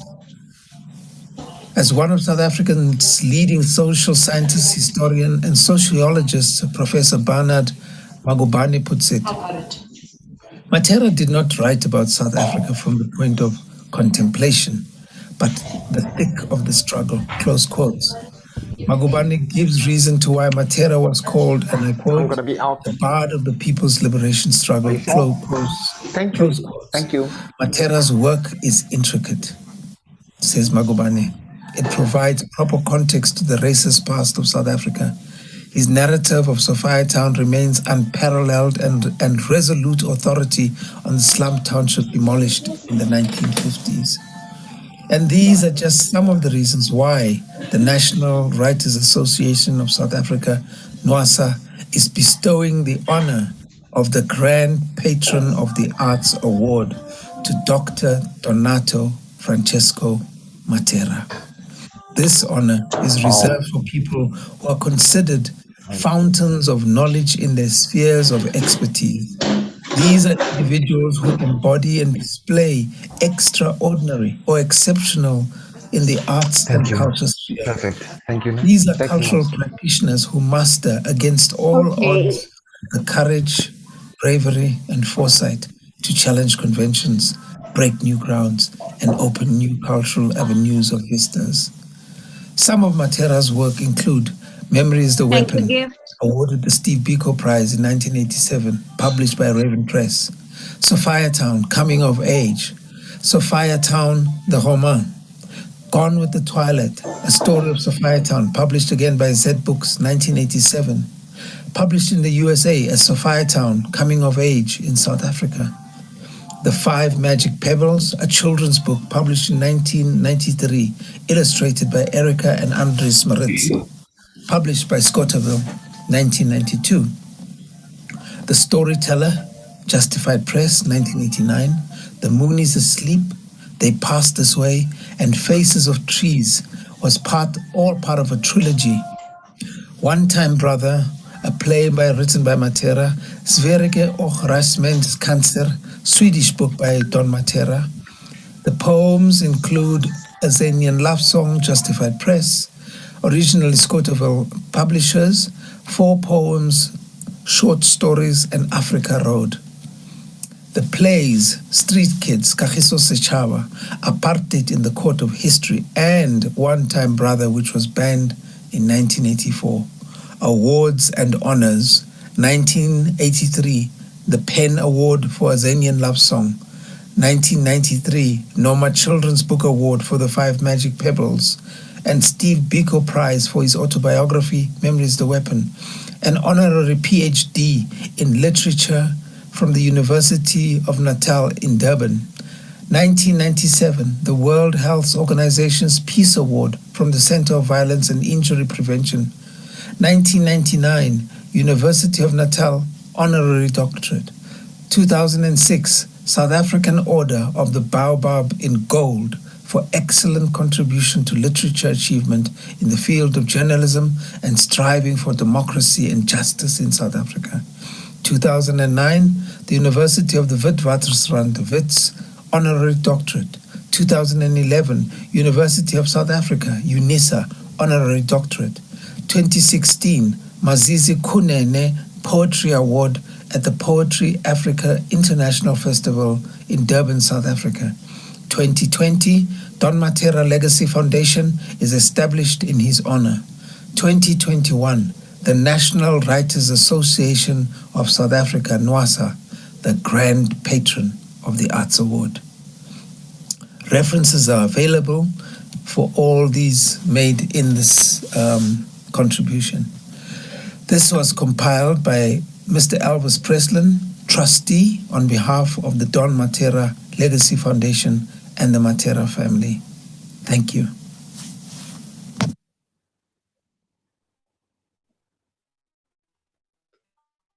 Thank you, Gift. And do we have somebody online to speak on behalf of Don Matera? I believe it's Don Matera, Dr. Don Matera himself. Do we have anybody online? No? I'm not aware of that, Fiona. All right, let's move on to the next recipient. And the next recipient is Professor Jabulo Ndebele, for the Grand Patron of the Arts Award. I'll move to Gift for your second video on our Grand Patron of the Arts Award. Fiona. Professor Jabulo Ndebele. Fiona? Yes? There is a video recording of Don Matera himself, which I'm going to play now. Okay, all right. So we do have a recording of a video by Don Matera, and Gift will be playing that now.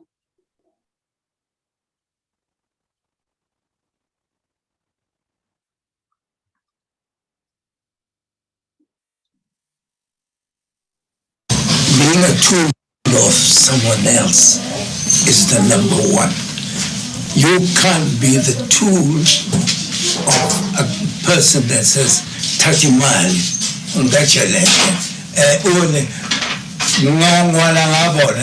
they rotten and so on. You must go and invest yourself into this literature. You invest yourself so that you can get work back to you. Don't lie.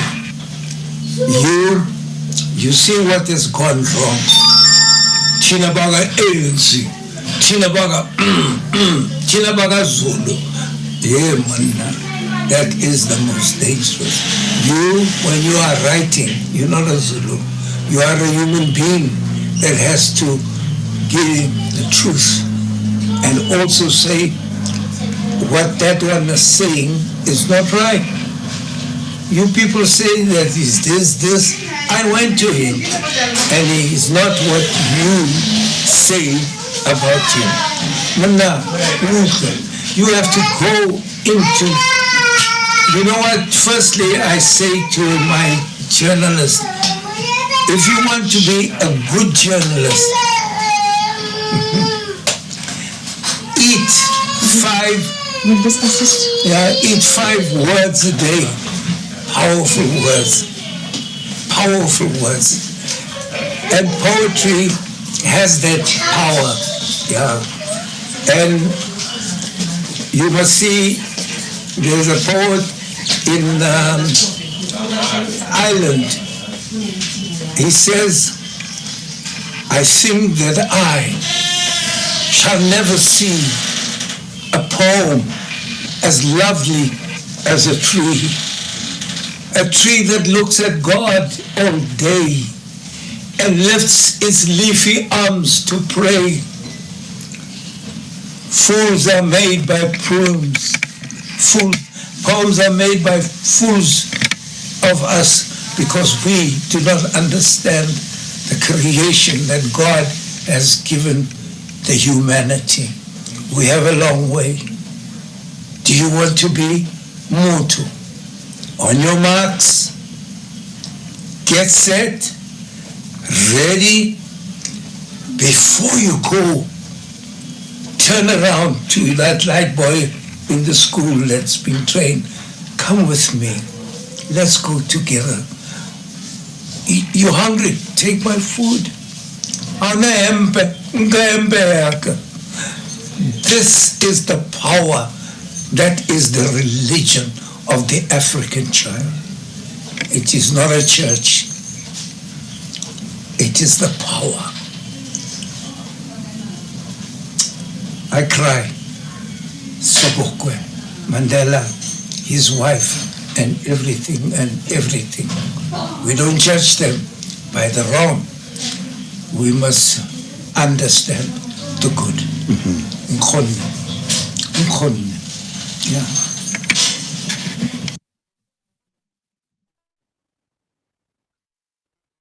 Okay, thanks so much, Gift. I really appreciate all the work that you are doing.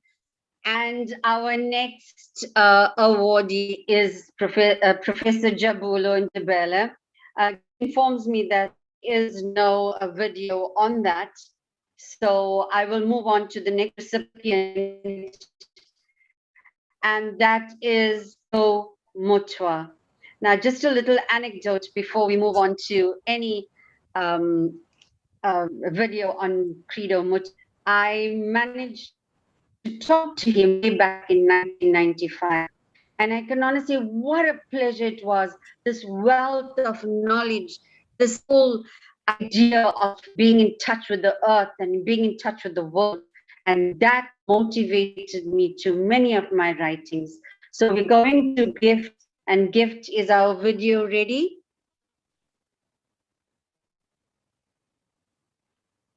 It also takes me to another anecdote at UNISA. About 3 years ago, we were having an awards day for librarians. And I mentioned why it was important to study Mutwa in our tertiary institutions.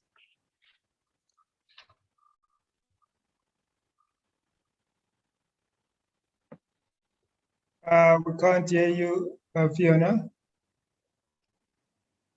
I said 3 years ago when I did a presentation at UNISA, one of the things I mentioned was how important it was to study Credo Mutwa. Gift, we've got your video on. Citation Award for Vusamazulu Credo Mutwa. For his unflinching African spirit of heroism in the face of assaultments of danger that sought to silence him, to intimidate him, and to nullify his mind in the homeland of his erudite ancestors, Azania, South Africa. For his ability to transcend the extreme flames of adversity that sought to incinerate the sacred genesis of his formation in the amniotic fluid in the stomach of his indomitable Zulu mother. In spite of his mother being rejected by his father for not converting to Christianity, in spite of being rejected by his homeland of ancestry for not towing the partisan line, and in spite of being marginalized by the political and financial establishments and the academia, the great Isanusi Vusamazulu Credo Mutwa gallantly shook off the fangs and soldiered on like the unbored and unsold architect of destiny to foreground the African origins of indigenous knowledge systems. For his African philosophical transcendence that enabled him not to be defined by the adverse conditions of the terrestrial space, for his extraordinary recuperating skills that allowed him to recover from the trauma of a comatose setback after being sodomized near a mining compound. For his superior skills as a published author, artist, sculptor, and griot, of African stories that foregrounded the agency of African origin, of reality. The great Isanusi Vusamazulu Credo Motwa refused to be defined by the adverse conditions of the Teresa space, teaching us to remain undefined in spite of the treachery of the harsh terrain. When he was beaten to near death in 1976 in Soweto and left for dead, he rose from the ground, dusted himself, and realigned himself with the sacrosanct mission of his calling. Among his proven prophetic skills, he anticipated the advent of the belligerent COVID conditions in the land of Azania, having decoded the lunar eclipse of July 27, 2018. We venerate his African cultural museums in the provinces of Gauteng, Eastern Cape, Northwest, and Northern Cape as bridges of cultural understanding, teaching us to build more such platforms. The great Isanusi Vusamazulu Credo Motwa has bequeathed us an incorruptible trove of knowledge treasure that will serve as a guiding compass across many generations of African descendants.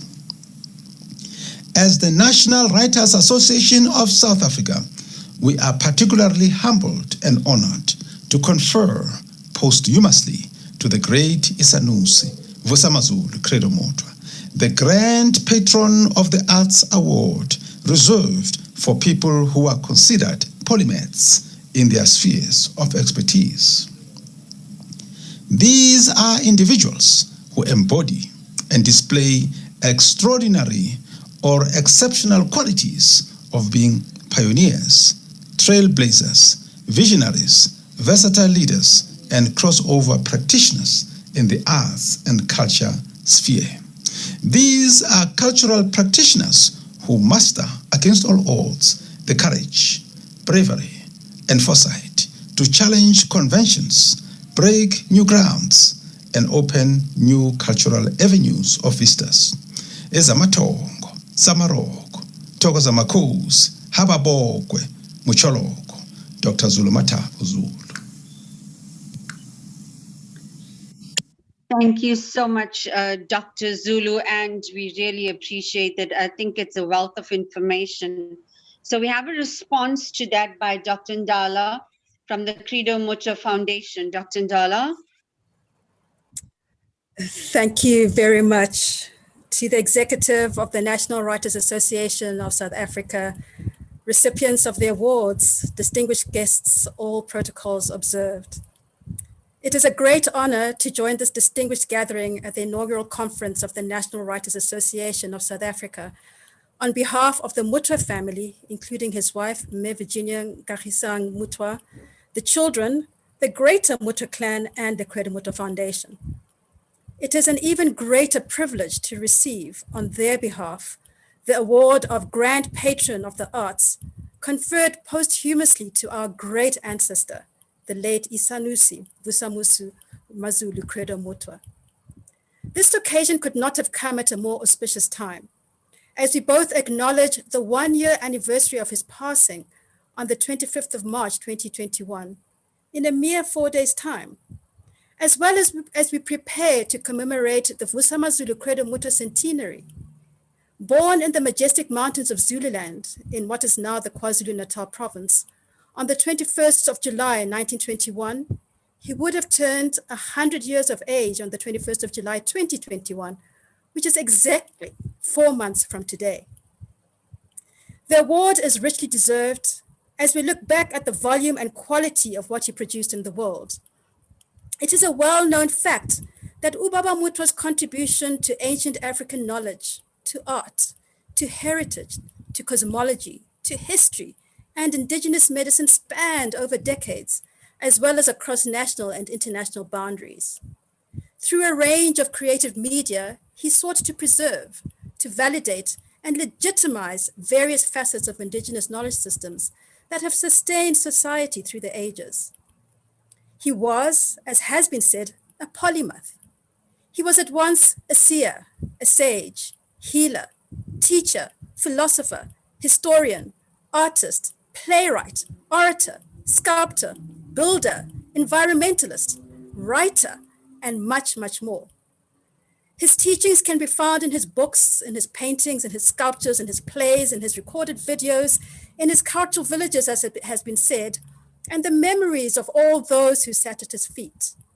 Some of his books, including Africa is My Witness, Songs of the Stars, as well as the iconic Indaba My Children, which was published as far back as 1964, or the musical play Uno Silimela, first put on stage in the early 1970s, or his prophetic paintings, including that of the events of 9/11 in the USA, painted decades before in 1979 in Soweto, or the sculpture-filled Credo multicultural villages in Soweto, in the Eastern Cape, in Mafikeng, are typical examples of Isanusi Credo Mutu's conservation and cultural preservation heritage. He was, we could argue, indigenous knowledge systems all packed in a single person. His works were at once history and prophecy. He wrote, painted, sculpted, and spoke from the formations of the past into the struggles of the present for the redemption of the future. He was arguably one of the foremost custodians of indigenous wisdom in South Africa, and perhaps in the world, and has been described as the national treasure. He single-handedly brought to light and life the voices of ancient ones from time immemorial, while creating a cosmological map for the times to come. We remember one of his famous quotes.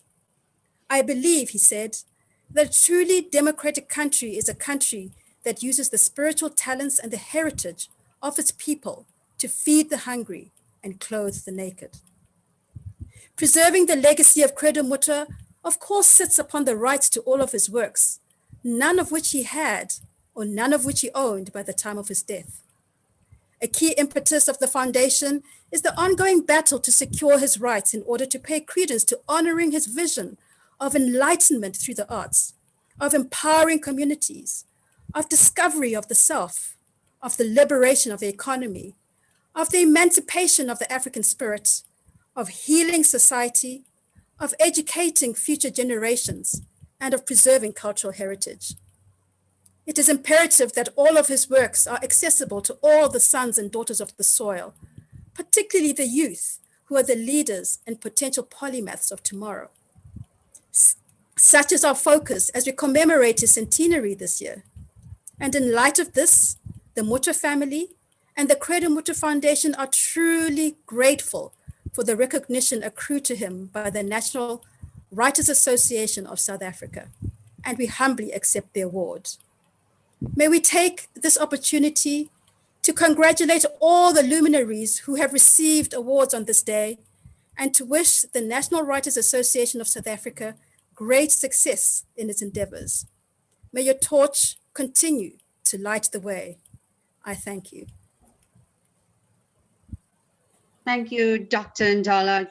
I think if there's any writer who wanted to know about indigenous knowledge systems, there is an example for with Credo Mutu, and he crossed every barrier that you can possibly think of for indigenous knowledge systems.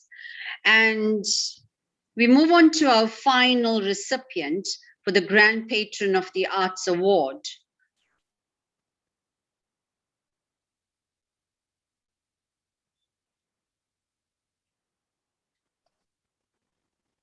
Our final recipient for the Grand Patron of the Arts Award is Mama Tabeli Sechabo.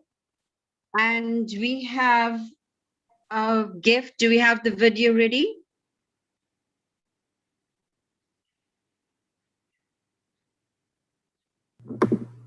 There is a citation document. It's not a video. I'm gonna share it now. I think someone is supposed to read it. Thank you. I think Matsitsile Hutso is going to read the citation for Mama Tabeli Sechabo.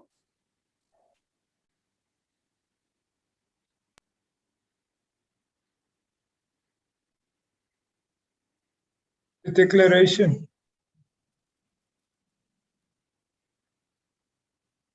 Delete it now.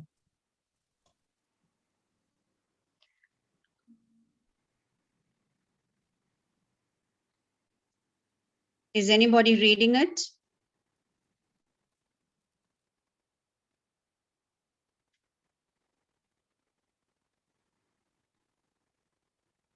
Fiona, just go ahead and read it if there isn't Okay, anyone. thank you so much. This is an acceptance speech. Hold on, hold on, hold on. Is there someone online? You should go ahead and read it. Thank you. Oh, okay. So hold on. Maybe I did see the name coming up, so maybe we could ask Mishopee to herself read it. If you are in That the would be audience, wonderful. just go ahead.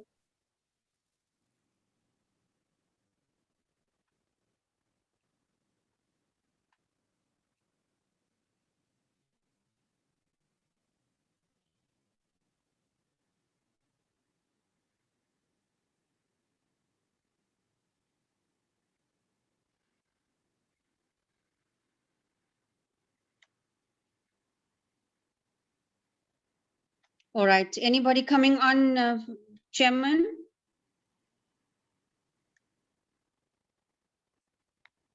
Okay, Gift, do you want me to read it?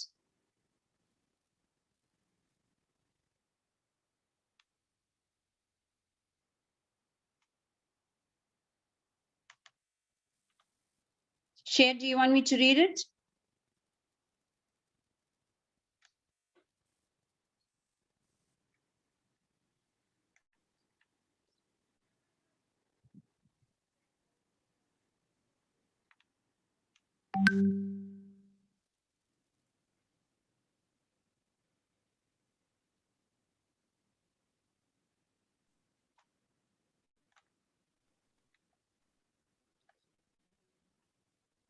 Okay, so that citation has been online for everyone to read it, and I want to take this opportunity firstly for thanking NWASA for honoring all our writers, but I think I want to also take this opportunity of saying congratulations to all our winners, all our awardees. And I also want to take this opportunity of saying thank you for a fantastic 2-day conference. We've learned so much. We're going back with so much to chew on and ruminate on the words of such great people. So thank you, and over to you, Chairperson. We did have it, yeah. It was blank. It was blank. We played them. Thank you, Fiona. Let's get back onto the program. So just to thanks for that, leading that process of the awards. It's so difficult to do awards online. Normally on awards, you have people come up, you have a citation, thereafter you have an acceptance speech, and then you might even have something handed, but now we are online.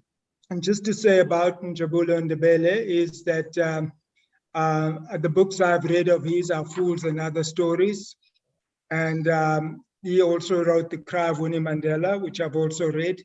And then he wrote a landmark speech in 1984 called Rediscovery of the Ordinary, raising a whole lot of key questions for writers and the arts in South Africa. And of course, he gave a key address to us yesterday.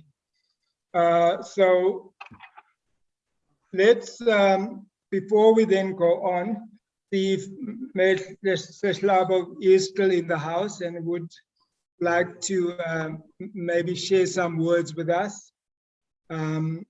So can I, before I move over to the launch of the Calabash magazine, hand over to Mishopee to just share a few words with us.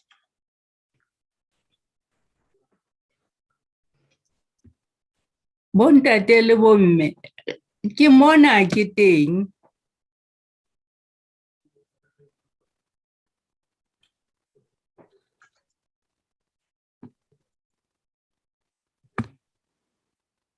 Go ahead. Go ahead, May. Welcome. You have the floor. Bontate le bomme ke a le dumedisa ka batla ke tshoha. Ke kopa ho leboha batho ba ke qaphileng madi a bona, ke leboha Matebele a mthimkhulu wa Bokana ya Zele ya Zulu le ya Sale ya Sibathela, uSipho Simnyama ukuqhwayana, uHlubi ulingelengele, uMashwabathi ushwabatela ingomo kamapondo ayo. Ke leboha batho ba nkgodisitseng ba nthuta Sesotho, banageng ba matshwanyane a taka ka ranka e busetsa kgobeng ba gopodi kgomo malema wa heno ga kgotlana. Ke qala pele ka ho boka modimo o moholo Tlhahla Matsholo Sene sa Pula, a mphileng monyetla wa ho ba le seabo lefatsheng lena leo o le hlohonolofaditseng ka dipuo tse kgethang le ho kgetholla setjhaba ho se seng le motho ka mong ho ye mong. Ke leboha the National Writers Association of South Africa, NWASA, le botsamaisi ba yona bo bileng le morero wa ho nkabela kgau ya the Grand Patron of the Arts Award. Ke a tseba ha ke mong, ke lweba ka hara boyane ba banna le basadi ba ka lokelwang ke kgau ena. Empa ka lehlohonolo, monwana o supile nna. Ka hona, ka boikokobetso, ke a leboha, ke ananela hlompho e. Ke amohela kgau ena lebitsong la banna le basadi ba kgeleletseng kgororo letsatsi le letsatsi ho ntlafatsa, ho boloka, ho sireletsa Bosotho le Basotho. Ba sireletsa boemo bona le moetlo ona wa Morena Moshweshwe. Moshweshwe moshwashwailane wa ga di le beola la ho beola ga mona henditedu, o hlakisitsweng hantle ke kgaitsedi ya hae Nkgono Mmantsopa kapa Kwena Difuhle. Le ka dinohe tse ileng tsa feta ka morao ho bona tse kang Mazinyo Walter Madida. Matsatsing ana, Afrika Borwa le lefatshe ka bophara di hlasetswe ke sewa sa coronavirus. Ke dumela hore badisa ba puo ka dingolwa le ba bang ba ka nyaya qoqotho tsa rona tse ngoretsweng bophelo bo tlwaelehileng jwalo ka ha NWASA e etsa kajeno. Selemong sena re hopola ka hloko Charlotte Maxeke, mosadi wa serutehi ho tsa mahlale, mosadi wa modumedi wa popota le moAfrika wa sebele. Re ka rata ho bona hara rona ho runya basadi ba nang le moya wa bohlabani o kang wa Morena Manthatisi a nang a kgwantlella setjhaba sa hae. Re ka rata ho bona ho hlaha ka hara rona basadi ba ho ikobela malapa a bona jwalo ka Nkgono Mmamohato a moya wa hae o phomole ka kgotso. Re rata ho bona basadi ba ikakgelang ka setotswana ho ba ka hare ho puso ya naha ena. Ke tshepa hore bangodi ba Afrika Borwa le lefatshe ka bophara ba ka nka dihlomo tsa bangodi ba faletseng, mme ha ngolwa dingolwa tse nang le moelelo le ho tiisa moko diqoleng tsohle tsa lefatshe. ke tshepa bangodi ba tla sireletsa seriti sa boiphihlelo ba demokrasi, ba hahamale pele ho tjhabeng hwa Afrika e ntjha e qadileng e le molohotho mme e tla felella e fetohile nnete, a ho be lesedi, a ho be kganya tseleng ya hao Modimo wa rona le badimo ba rona. Lesedi, kganya, ke a leboha. Thank you so much. Lance, do you want to give a response to Master Slavo? So thank you for being with us and sharing those words with us, and congratulations. We do have a response. Yes, go ahead. That's a response from Abdul Mokhale. Mega Udumelisa. I just thought that I must say just a few words.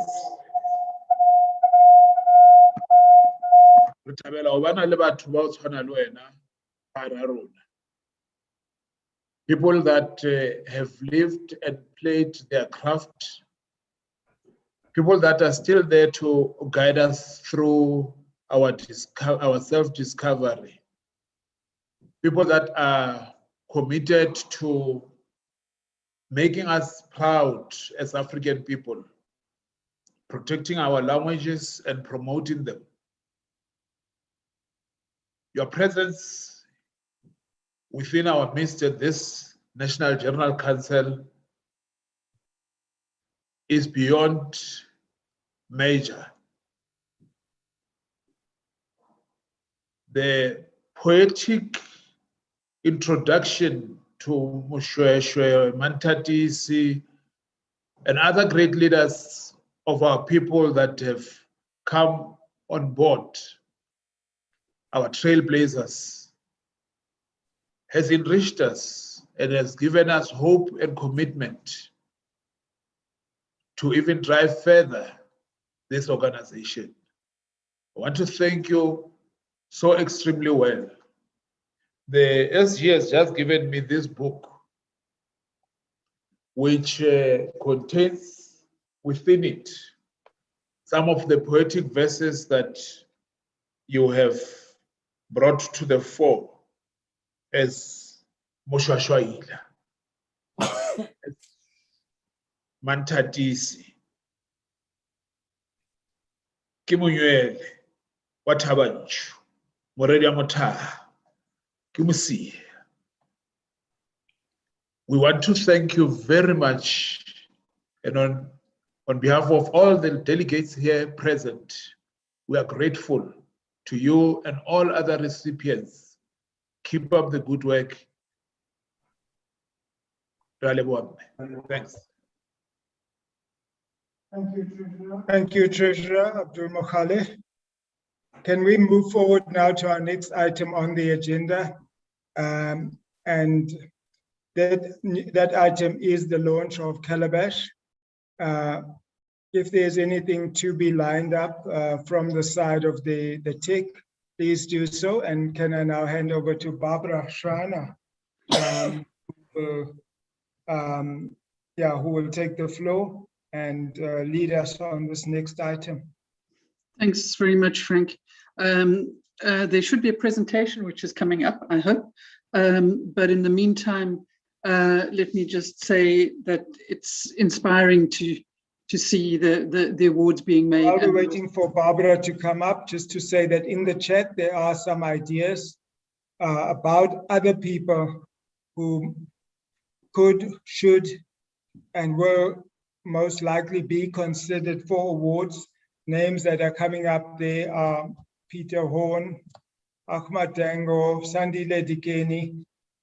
We have had a chat internally about what Willie Khosisile, and have accepted that some of the figures that are important to us will receive awards at a later point.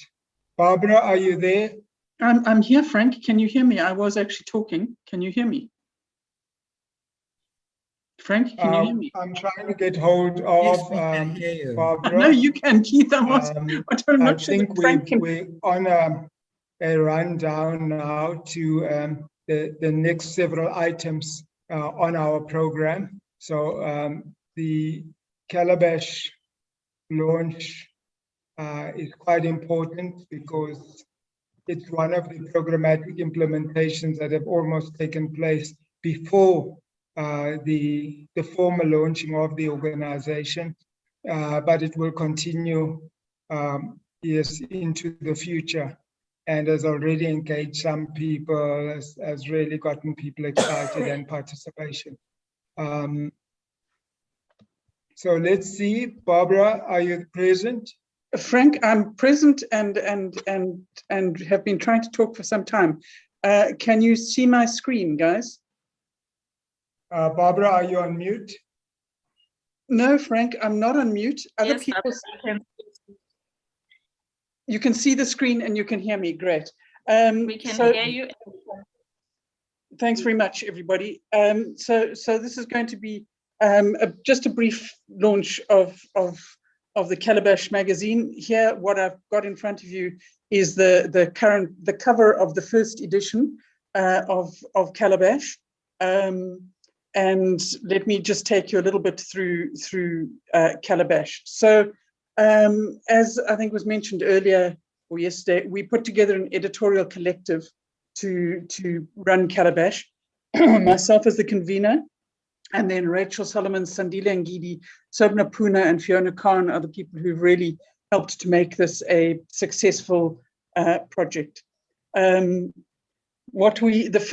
first edition of Calabash, Volume 1, is now out. It is up and ready on the website. Unfortunately, I must say this was a fairly rushed process, and we've noticed some typos in it. So it will, in the next day or two, be the new version will be put up on the website. So if you pick up any mistakes in it, we are refreshing it in a couple of days. Essentially, we put out a call for submissions, and we linked up with a whole lot of people for submissions, and ultimately we chose 26 pieces of poetry, prose, and articles to put together in the magazine. It's a mixture of experienced and less experienced writers. We have a policy that we will publish in any South African languages, and I'm glad to say that we do have some pieces in Indigenous languages. We'd like to see a lot more coming in Indigenous languages. The layout and design was done by Sali Publishing House, and the cover art, that wonderful picture on the cover, is done by Sriso Kame. The editorial policy, okay, you can see that I prepared these slides in advance because the editorial policy wasn't actually discussed by members in our group. I thought it was going to be, but there is an editorial policy which has been submitted to the interim steering committee, and I presume will be finalized by the national steering committee that's been elected. Essentially, what we're looking at the moment is an online magazine, no hard copy. If we have more funds in future, that may change, but at the moment that's where we're looking at. 3 editions per year, so the next edition we're looking at probably around about July. We accept poetry, prose, artworks, reviews, articles on literature. We don't pay for submissions much as we would love to be able to pay for submissions. We don't have the money to pay for submissions. And we accept submissions in all African languages. And personally, I'm wondering whether there's a way, if it's online, that we can accept oral submissions, but at the same time, knowing that we've set up a YouTube channel, maybe that's where oral submissions get put up. So in terms of volume two, there'll be a call for submissions, and the submission requirements will be posted on the NWASA website in the next couple of weeks and shared via WhatsApp and Facebook. I'm begging people, please, to check the submission requirements. People, if you don't meet the submission requirements, the we're tempted just to reject stuff because it makes our life more difficult. For example, if you send stuff in the body of the email instead of as attachment, or you send us pictures of your poem instead of something that we can actually work on in Word. So please check the submission requirements. And then to say that we are looking for more volunteers who are going to join the editorial collective. There was a question yesterday about the spirit of volunteerism. We're looking for people who are willing to read and comment on submissions, particularly people who speak Indigenous languages. To attend the online meetings of the editorial collective. We meet every 2 weeks or so when things get really pressurized, every week if need be, but our meetings are relatively short and focused. We need volunteers who will contribute to selecting the works for Calabash, helping us to choose what will be worked, and then also to give feedback to and work with selected authors to get their work ready for publication. So we can't possibly act as mentors on all of the work that is submitted to Calabash. But some of the stuff that we would like to be able to publish, but it needs some work on it to get it into a better state. We actually do try to work with authors to get them to rework and improve it. And then we also need, as part of this whole team of the editorial collective, volunteers also comment on the layout and the design of Calabash, so helping to actually produce a really exciting looking piece at the end. And then this is just to give you an idea of some of the pages from the volume 1. I'm not going to read any of the poetry to you or the prose that's there, but just to give you a sense of some of the pages of what it looks like at the moment. And I'm sure that you will all be going to look at it and check it out. Please, can I ask if you want to circulate the link? Can I ask you to hold on for a day or two so that we get the corrected version up there? You're welcome to go and look at it and read it on the website as it is at the moment. But if you're going to distribute the link, which we would like, because the more people who read this, the better it is, please wait a day or two before you send the link to people. And that, I think, is the launch of Calabash. So thank you very much to everybody who submitted their stuff. Thank you very much to the editorial collective and to Sali Publishing House, and happy to have been part of this process. It's been really exciting. Thank you. Thank you, Barbara. Thanks to all the contributors. Thanks to the editorial committee. Really, that is our flagship, and it will be carrying NWASA into the future. So, Barbara, for a moment there, I thought you were going to read all the pages of Calabash, but yeah, time does not permit. But let's all dig into it and give our responses. And then whenever there's topics like these on the agenda, I was hoping to see some comments on the chat, ideas, suggestions, and so on. But please send those through to us and to Barbara. So well done to the team and congratulations, Barbara. Let's move on to the election announcement. And I want to bring back Prof. Okediran, Prof. Wale Okediran, who's going to actually share with us the election results.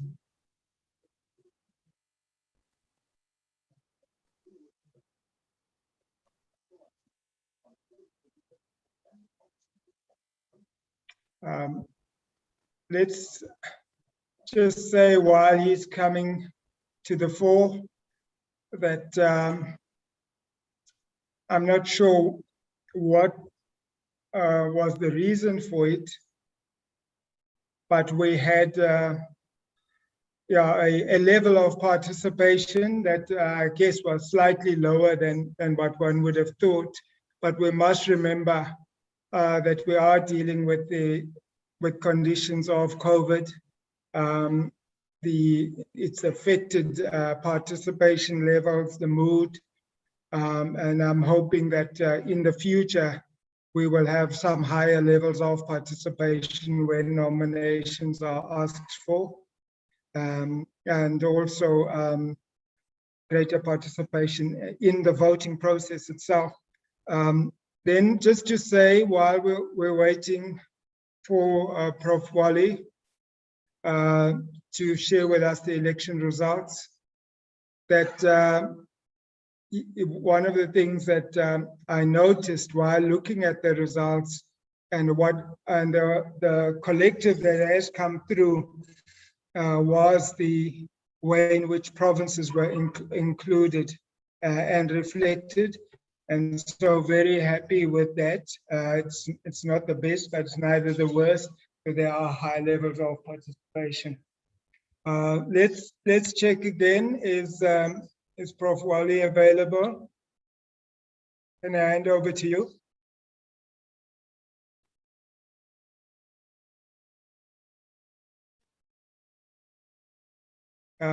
Can anyone see whether, because sometimes you can't see the whole gallery, whether Prof. Okediran is with us online at the moment?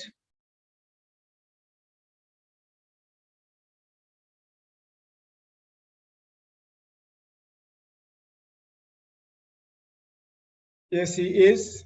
So can you unmute, please, Dr. Okediran, and I'll hand the floor to you.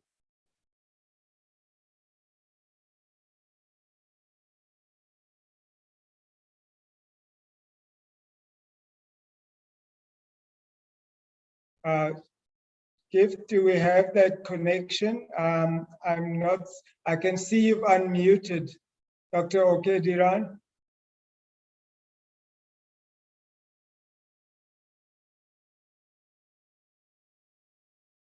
So the question there is whether we want to play something or whether any of you want to share an item of poetry.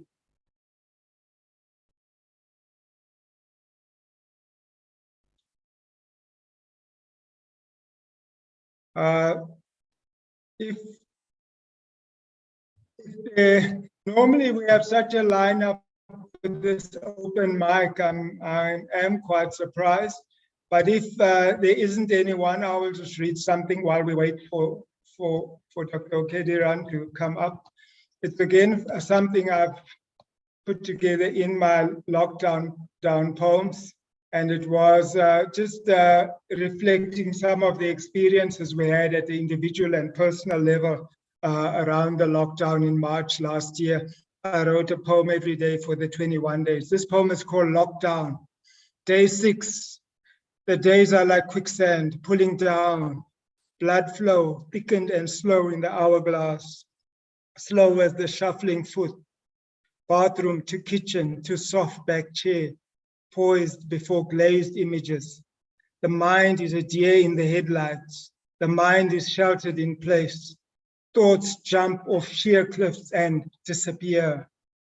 I pour cups of tea into quicksand. My pen, a black fine liner, lies limp on my notebook that's dappled with light. Pulse, pulse, pulse. For now, the flower's forgotten the river, and the swallow has slipped through the hour of migration. Despite yearning, my wings cannot fly the coop. So that's a poem that I wrote during the 21 days. I wrote one every day.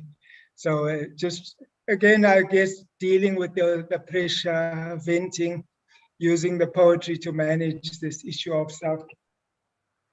So let's hear from Dr. Nawa whether we should actually go ahead with the announcement. Remember, I was part of that electoral team, but it might be that I need to go ahead with the announcement. So just to say that we had one position contested out of the top 5, and that was the president position. And we had 2 candidates in that. One of those was our treasurer, Mr. Abdul Mokhale, and the other was Fatima Dike. And the winner of that election was Mr. Abdul Mokhale. And we want to congratulate him. It's my honor actually to congratulate our new president. And thank you so much for voting him. And I think you've seen his qualities in building the organization and bringing the organization to this auspicious launch that we are currently participating in.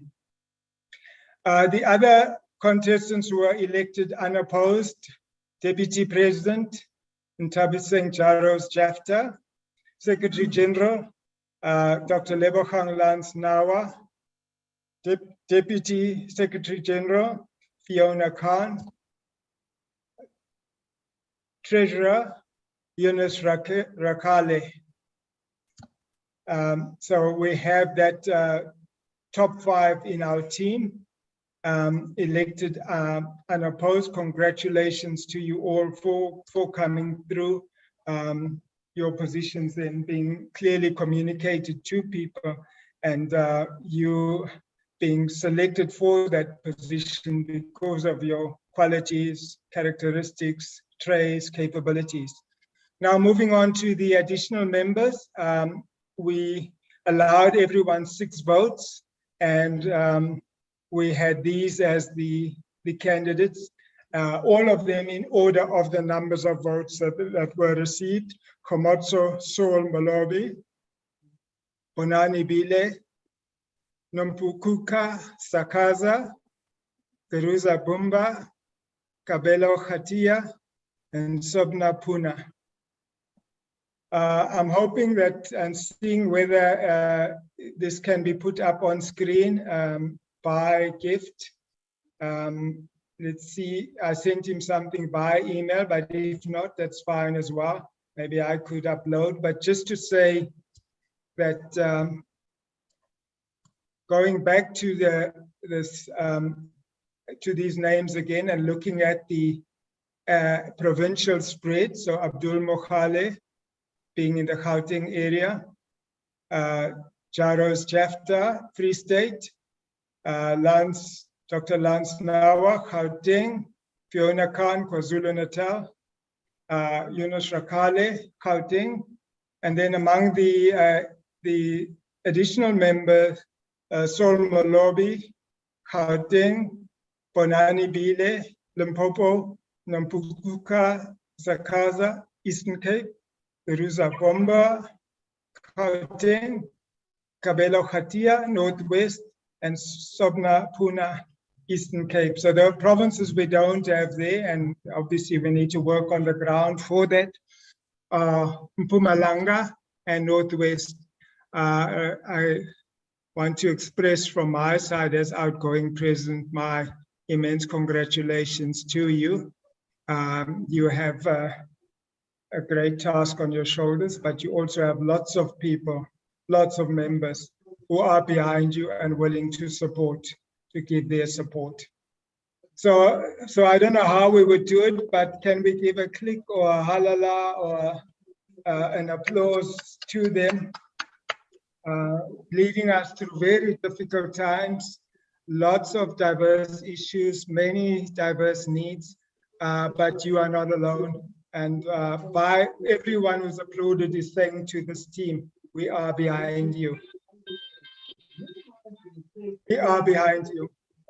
So anyone, if you want to say anything in the chat, so there's congratulations being expressed there in the chat. I sometimes wonder if it's congratulations or commiserations, given how hard the work is, but I think it's well meant. And we say forward ever, onward, onward.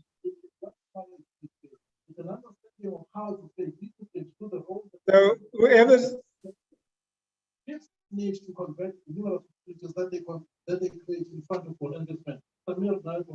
He needs to regain the goals going form that he pays particularly an occasion like this then provides him an opportunity, maybe to be on top of the game. But for me, though, look at how that is. If you look at there is a guy, there's the camera, there's the first one. Yes, on the bench as well,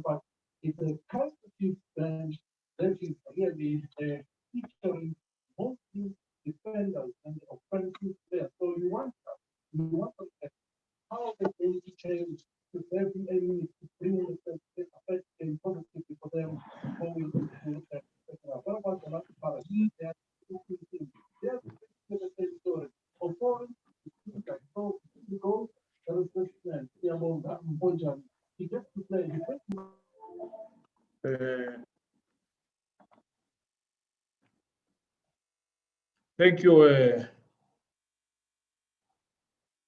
Comrade Frank, the outgoing president of, or do we now call you former? Former president of NWASA. I have a very simple task of reading the declaration of this conference, but I must say that there was a glitch. We deleted it, so if anything is missing when we publish it on our website, it will be a correct one. The Lozwi Land Cyber Declaration of the National Writers Association of South Africa. The National Writers Association of South Africa convened the inaugural National General Council on 20th and 21st March 2021, with the office bearers convening at Lozwi Land and other members joining virtually from across the world. Members were inducted by the Power General Secretary through NWASA Credo, read with all members as a commitment to the organization. We received messages of support from Nigeria, the Minister of Sports, Arts and Culture, as well as the former President of the Republic of South Africa, President Kgalema Motlanthe. The National General Council was enriched by inputs from Professor Njabulo Ndebele and Dr. Mohani Walisirode, the National Poet Laureate. We congratulate recipients of different awards whose names and citations will be available on our website. The National General Council declares that NWASA is a non-partisan organization with Pan-African outlook. We are committed to the promotion of writers, reading, promotion of literature in all our South African languages, as well as assisting writers to publish their work. We strive to establish relations with writers, organizations in Africa, and the rest of the world, through which we will encourage cultural exchanges.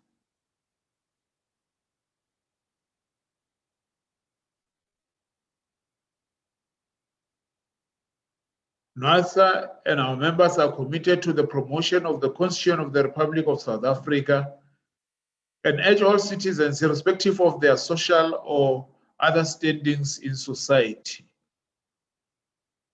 We dip our banner in honor of those of our members who fell in the past 3 years: Nana Chakela, Moses Mitileni, Sefako Mhlomi, and Sipho Mnyakeni. May their souls rest in peace. NWASA will lobby the National Department of Education and institutions of higher learning for prescribing works of South African artists, African writers. We are committed to building grassroots structures across all the provinces and to ensure the promotion of literature and lobby for the building of libraries. NWASA will champion for the establishment of the National Writers Museum in order to immortalize the fallen heroes of the pen of the past years and of the future. This is our declaration. It is I think, short and straight to the point. Chair, may I ask if there are any mover or seconder or any other proposals can be sent to us there before we publish it on our website. Thank you. Thank you. Thank you, new President, for reading that declaration. Let's hear from yourselves. Any comment on it? Any additions? Just before we go on to seeing it, if we want to adopt it or we're ready to adopt it. Opening the floor. Opening the floor. You can either just signal something in the chat, or you can unmute and make a comment. Okay, and then proceed. So, with that, is there anyone who would like to move the adoption of that declaration? Keith has signaled that, yes. And then Rose has seconded. So thank you. Thank you for that. It will be tidied up. I did see an earlier draft, and it had a few more things in there, but I will look at it again and would recall that. But the draft that is there does express many of the things that came out and a way forward and can act as a guide for us. I want to now, my honor and privilege, to hand over back to Abdul Mokhale as President of NWASA to give us a closing address.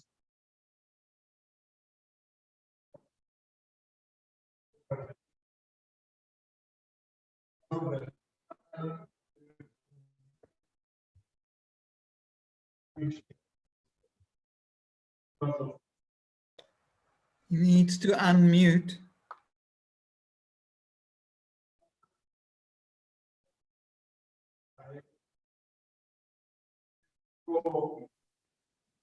Abdul, we can't hear you. You're on mute. We can't hear you.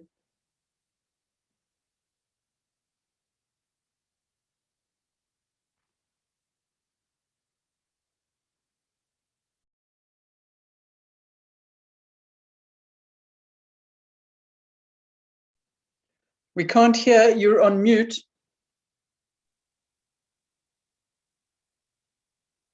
We can't hear. You're right. Hey. Noted. I will again hand over to Abdul Mokhale, and we can begin again. Sorry about that. Take two.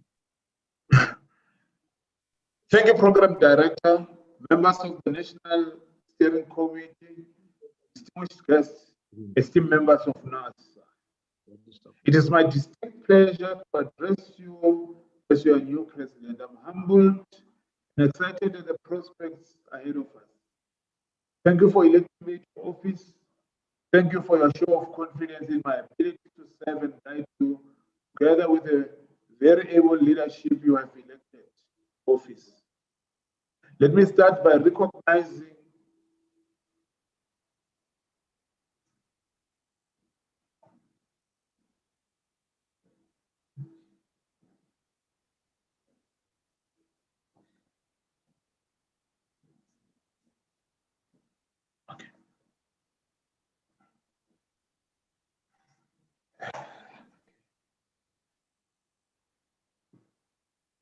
We've just had a pause there. I just noticed that Dr. Okediran had come back and joined us.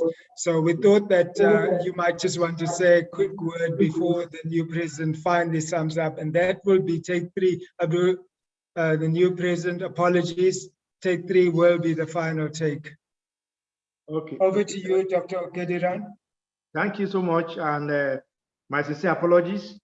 I had some technical problems, and I'm back just in time to see the new president trying to give his acceptance speech in a presidential manner.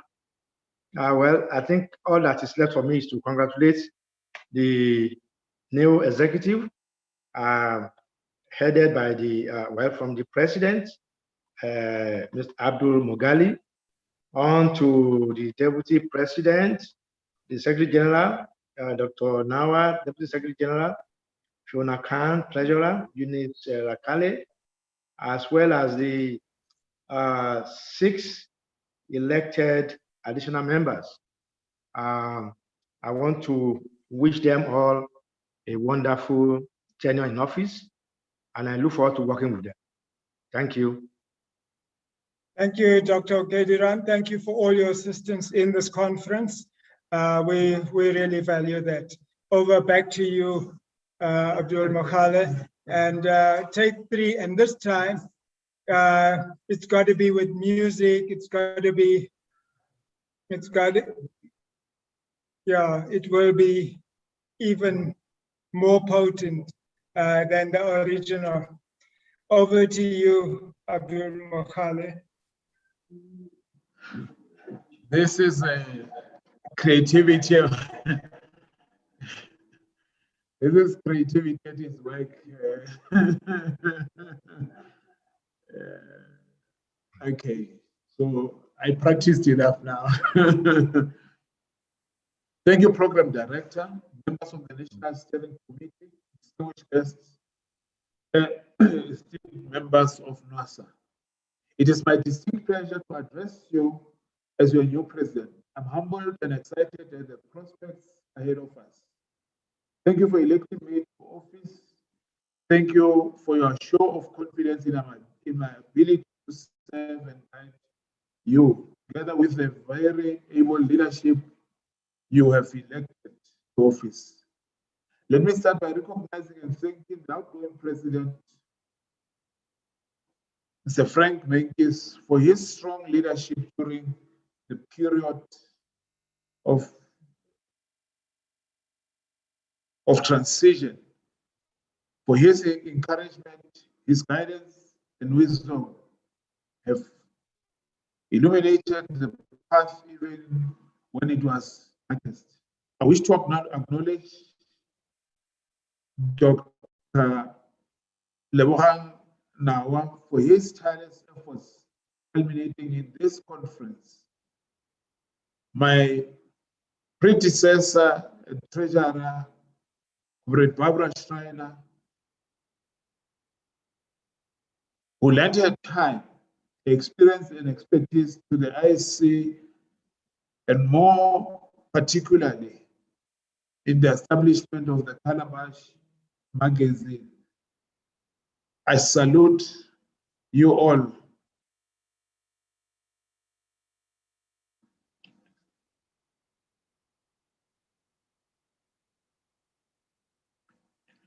Let me congratulate the other elected office bearers, the Deputy President, Comrade Tabiseng Jaros Jafta, the Secretary General, Dr. Lebogang Lansnawa, Deputy General, Secretary General, Madam Fiona Khan,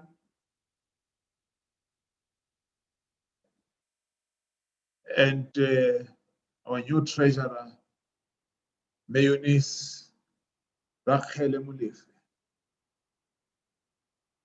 I also wish to congratulate the rest of the office bearers whose names I will not go through. It will be a pleasure to serve with you in guiding this organization for the next 3 years. I'd also like to thank most sincerely the leadership of Power. We are proud to be associated with you and trust that our continued collaboration will enable us to reach greater heights.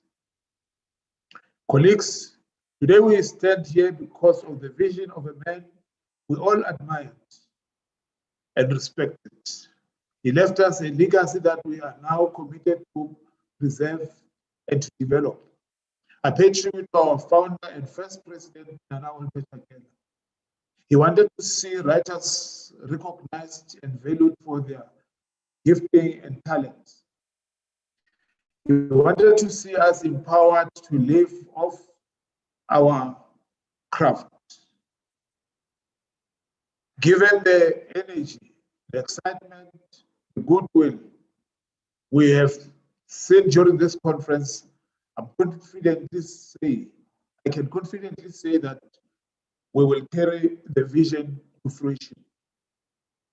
In accepting the honor you have bestowed upon me, I want to assure you of my commitment to work with the NSC and with you, our esteemed members, to get your books published, our stories made into screenplay, our spoken words shared far and wide, to open doors locally across Africa and beyond, to take our footprint worldwide.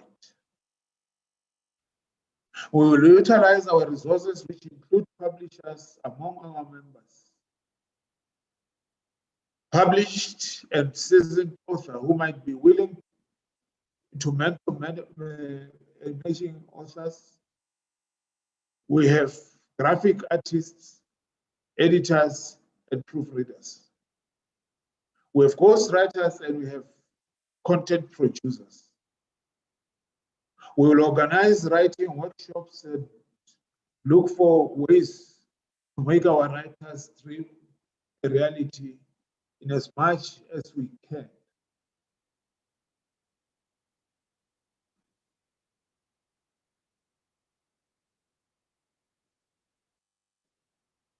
We listened when our members spoke.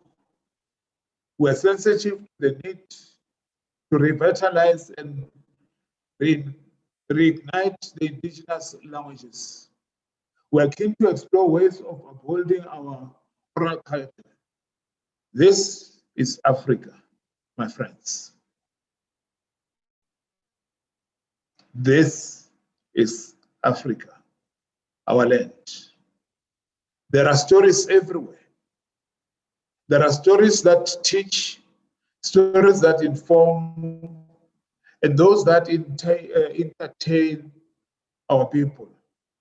We have a huge responsibility because we have taken on a custodianship of our story. In a book that will be published shortly, Culture and Liberation Struggle, edited by now, to which several of you have contributed chapters. There are stories of great contributions of our struggle and ultimately our liberation by writers, playwrights, and artists in general.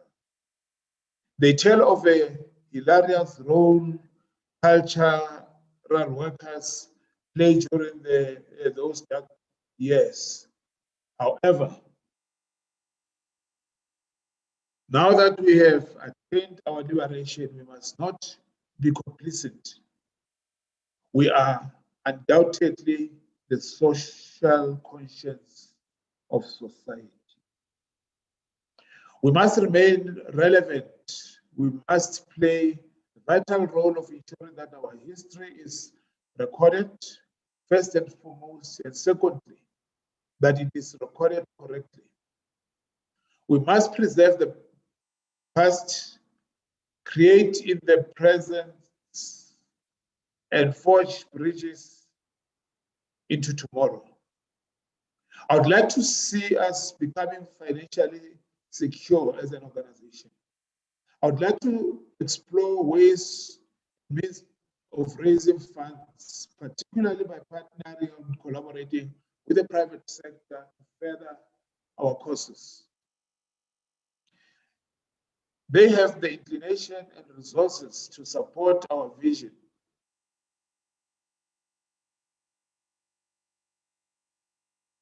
Fortunately, some of the CEOs and senior members amongst us as our members. I will look to exciting networks and hope to forge new ones. Great suggestions have been made. We'll look into them and welcome other ideas.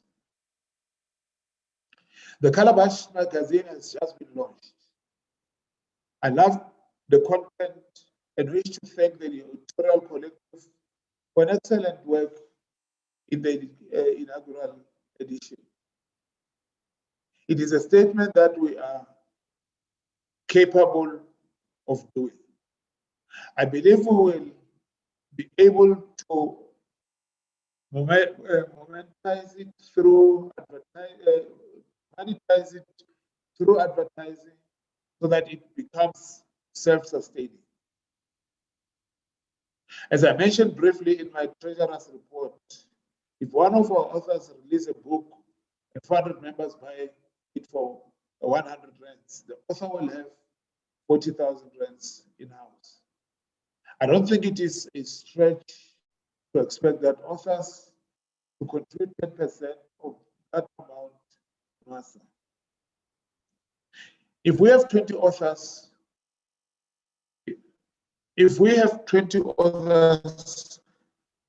do that in 1 year, that will sum up to 80,000. No, 800,000. Am I right? That can go towards the funding of some of the activities that we will undertake.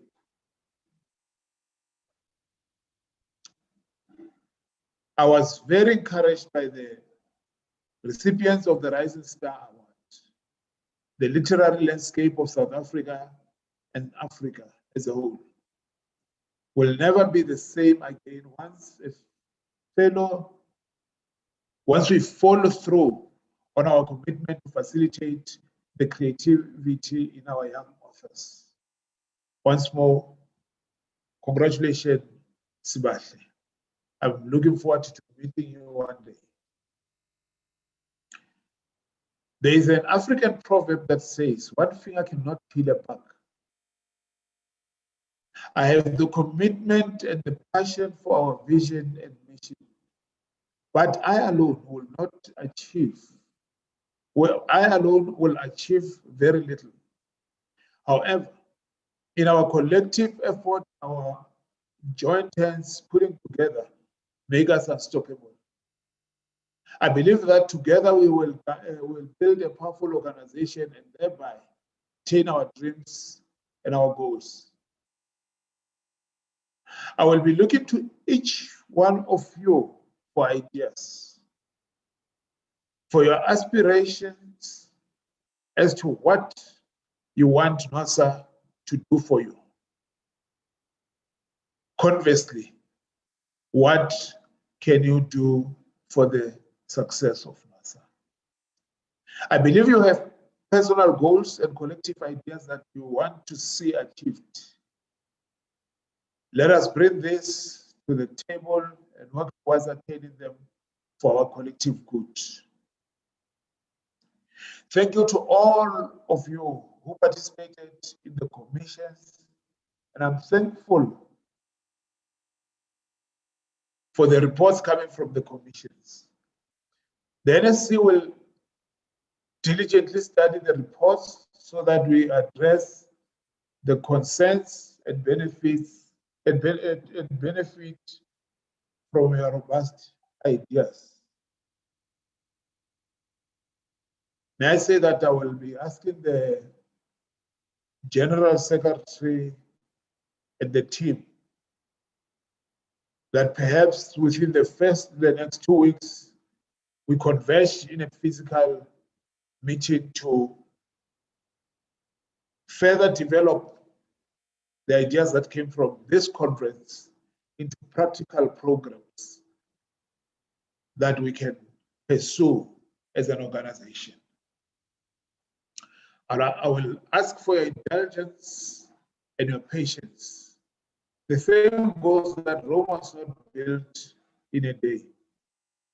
Likewise, we will not endeavor to build NWASA in a day, a month, or a year. It will be an ongoing process. We will attain our milestones one at a time. We will because we are determined and focused. We have a strong and capable leadership and a vibrant and creative membership. We'll set up a recruitment. We'll set up recruitment not just to increase members, but to increase the quality of our membership. Attract members who will contribute to our vision and also benefit therefrom. Together, we will create an organization that will fight for the protection of members' rights, will open doors, enhance our creative ability, and celebrate our achievements. Today, I just want to thank you,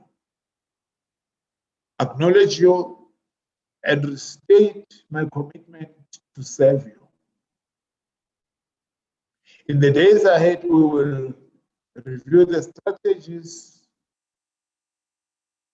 our blueprint, and our methodology for attaining our goals. Today is a celebration of who we are and what we believe we can become, both individually and collectively. Presidents of nations and companies get to name pet projects. One of my projects will focus on children's book. I want to see at least 100 children published during my term.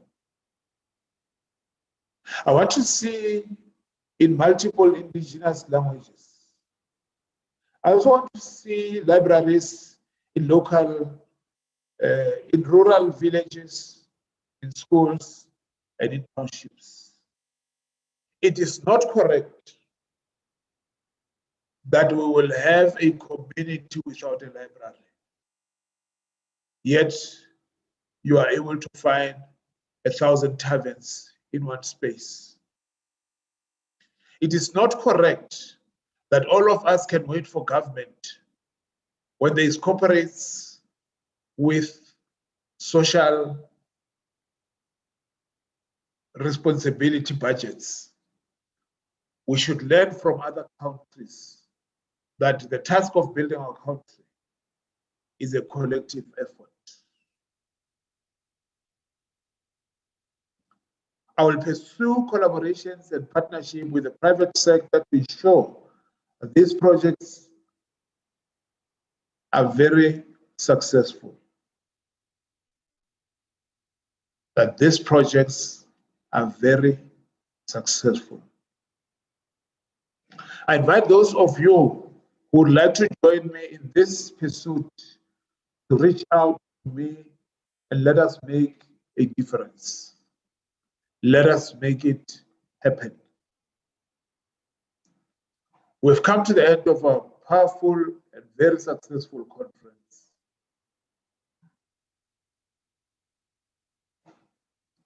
I want to take a moment to thank once more Comrade Frank, the former president. I assumed the office as the third president of NWASA. But I want to thank him for the work that we did as a constitutional committee. Because this is a document that is going to guide this organization in its life going forward. Thank you for your dedication, Comrade Frank. Once again, I wish to thank all of you for participating and being present throughout the duration of this conference. I also want to thank most sincerely our IT team, Algorithm Lab, for their excellent work and support. But I particularly want to thank them for sponsoring our voting platform. When I went to them, they gave me a code. We accepted the code, and I went back and I said, we want to vote the day before. They pulled up some new check, and I said, hey, I don't have money. And they ably agreed to sponsor this conference with that. And thank you very much, Gift. I'm looking forward to you joining NWASA as we promised, and to bring all your students from the University of Natal to the organization.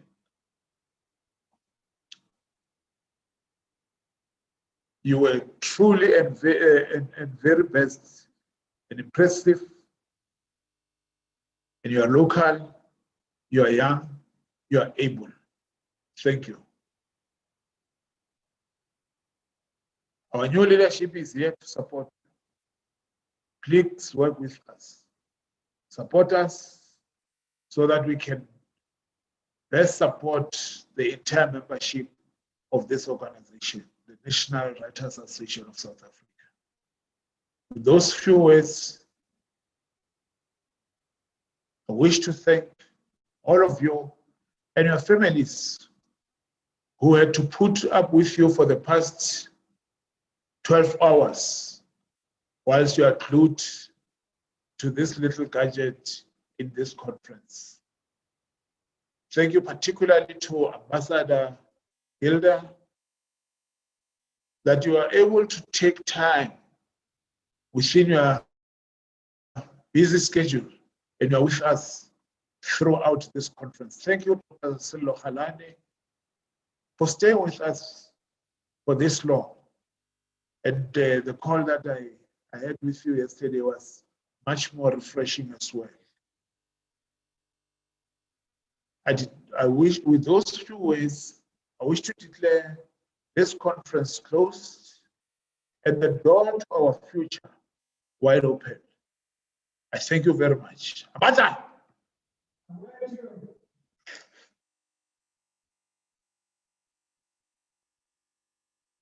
Thank you, ladies and gentlemen. You are dismissed.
Yeah, I really don't know.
Hello?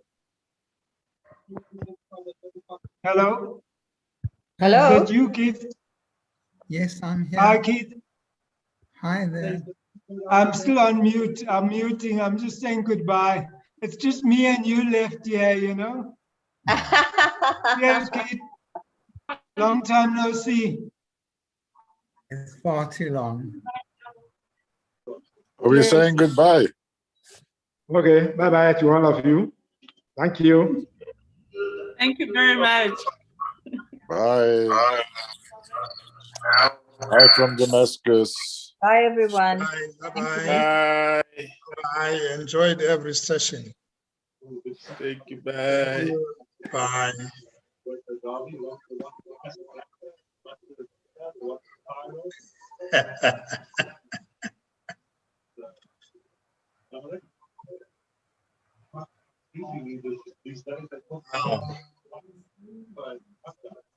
Goodbye.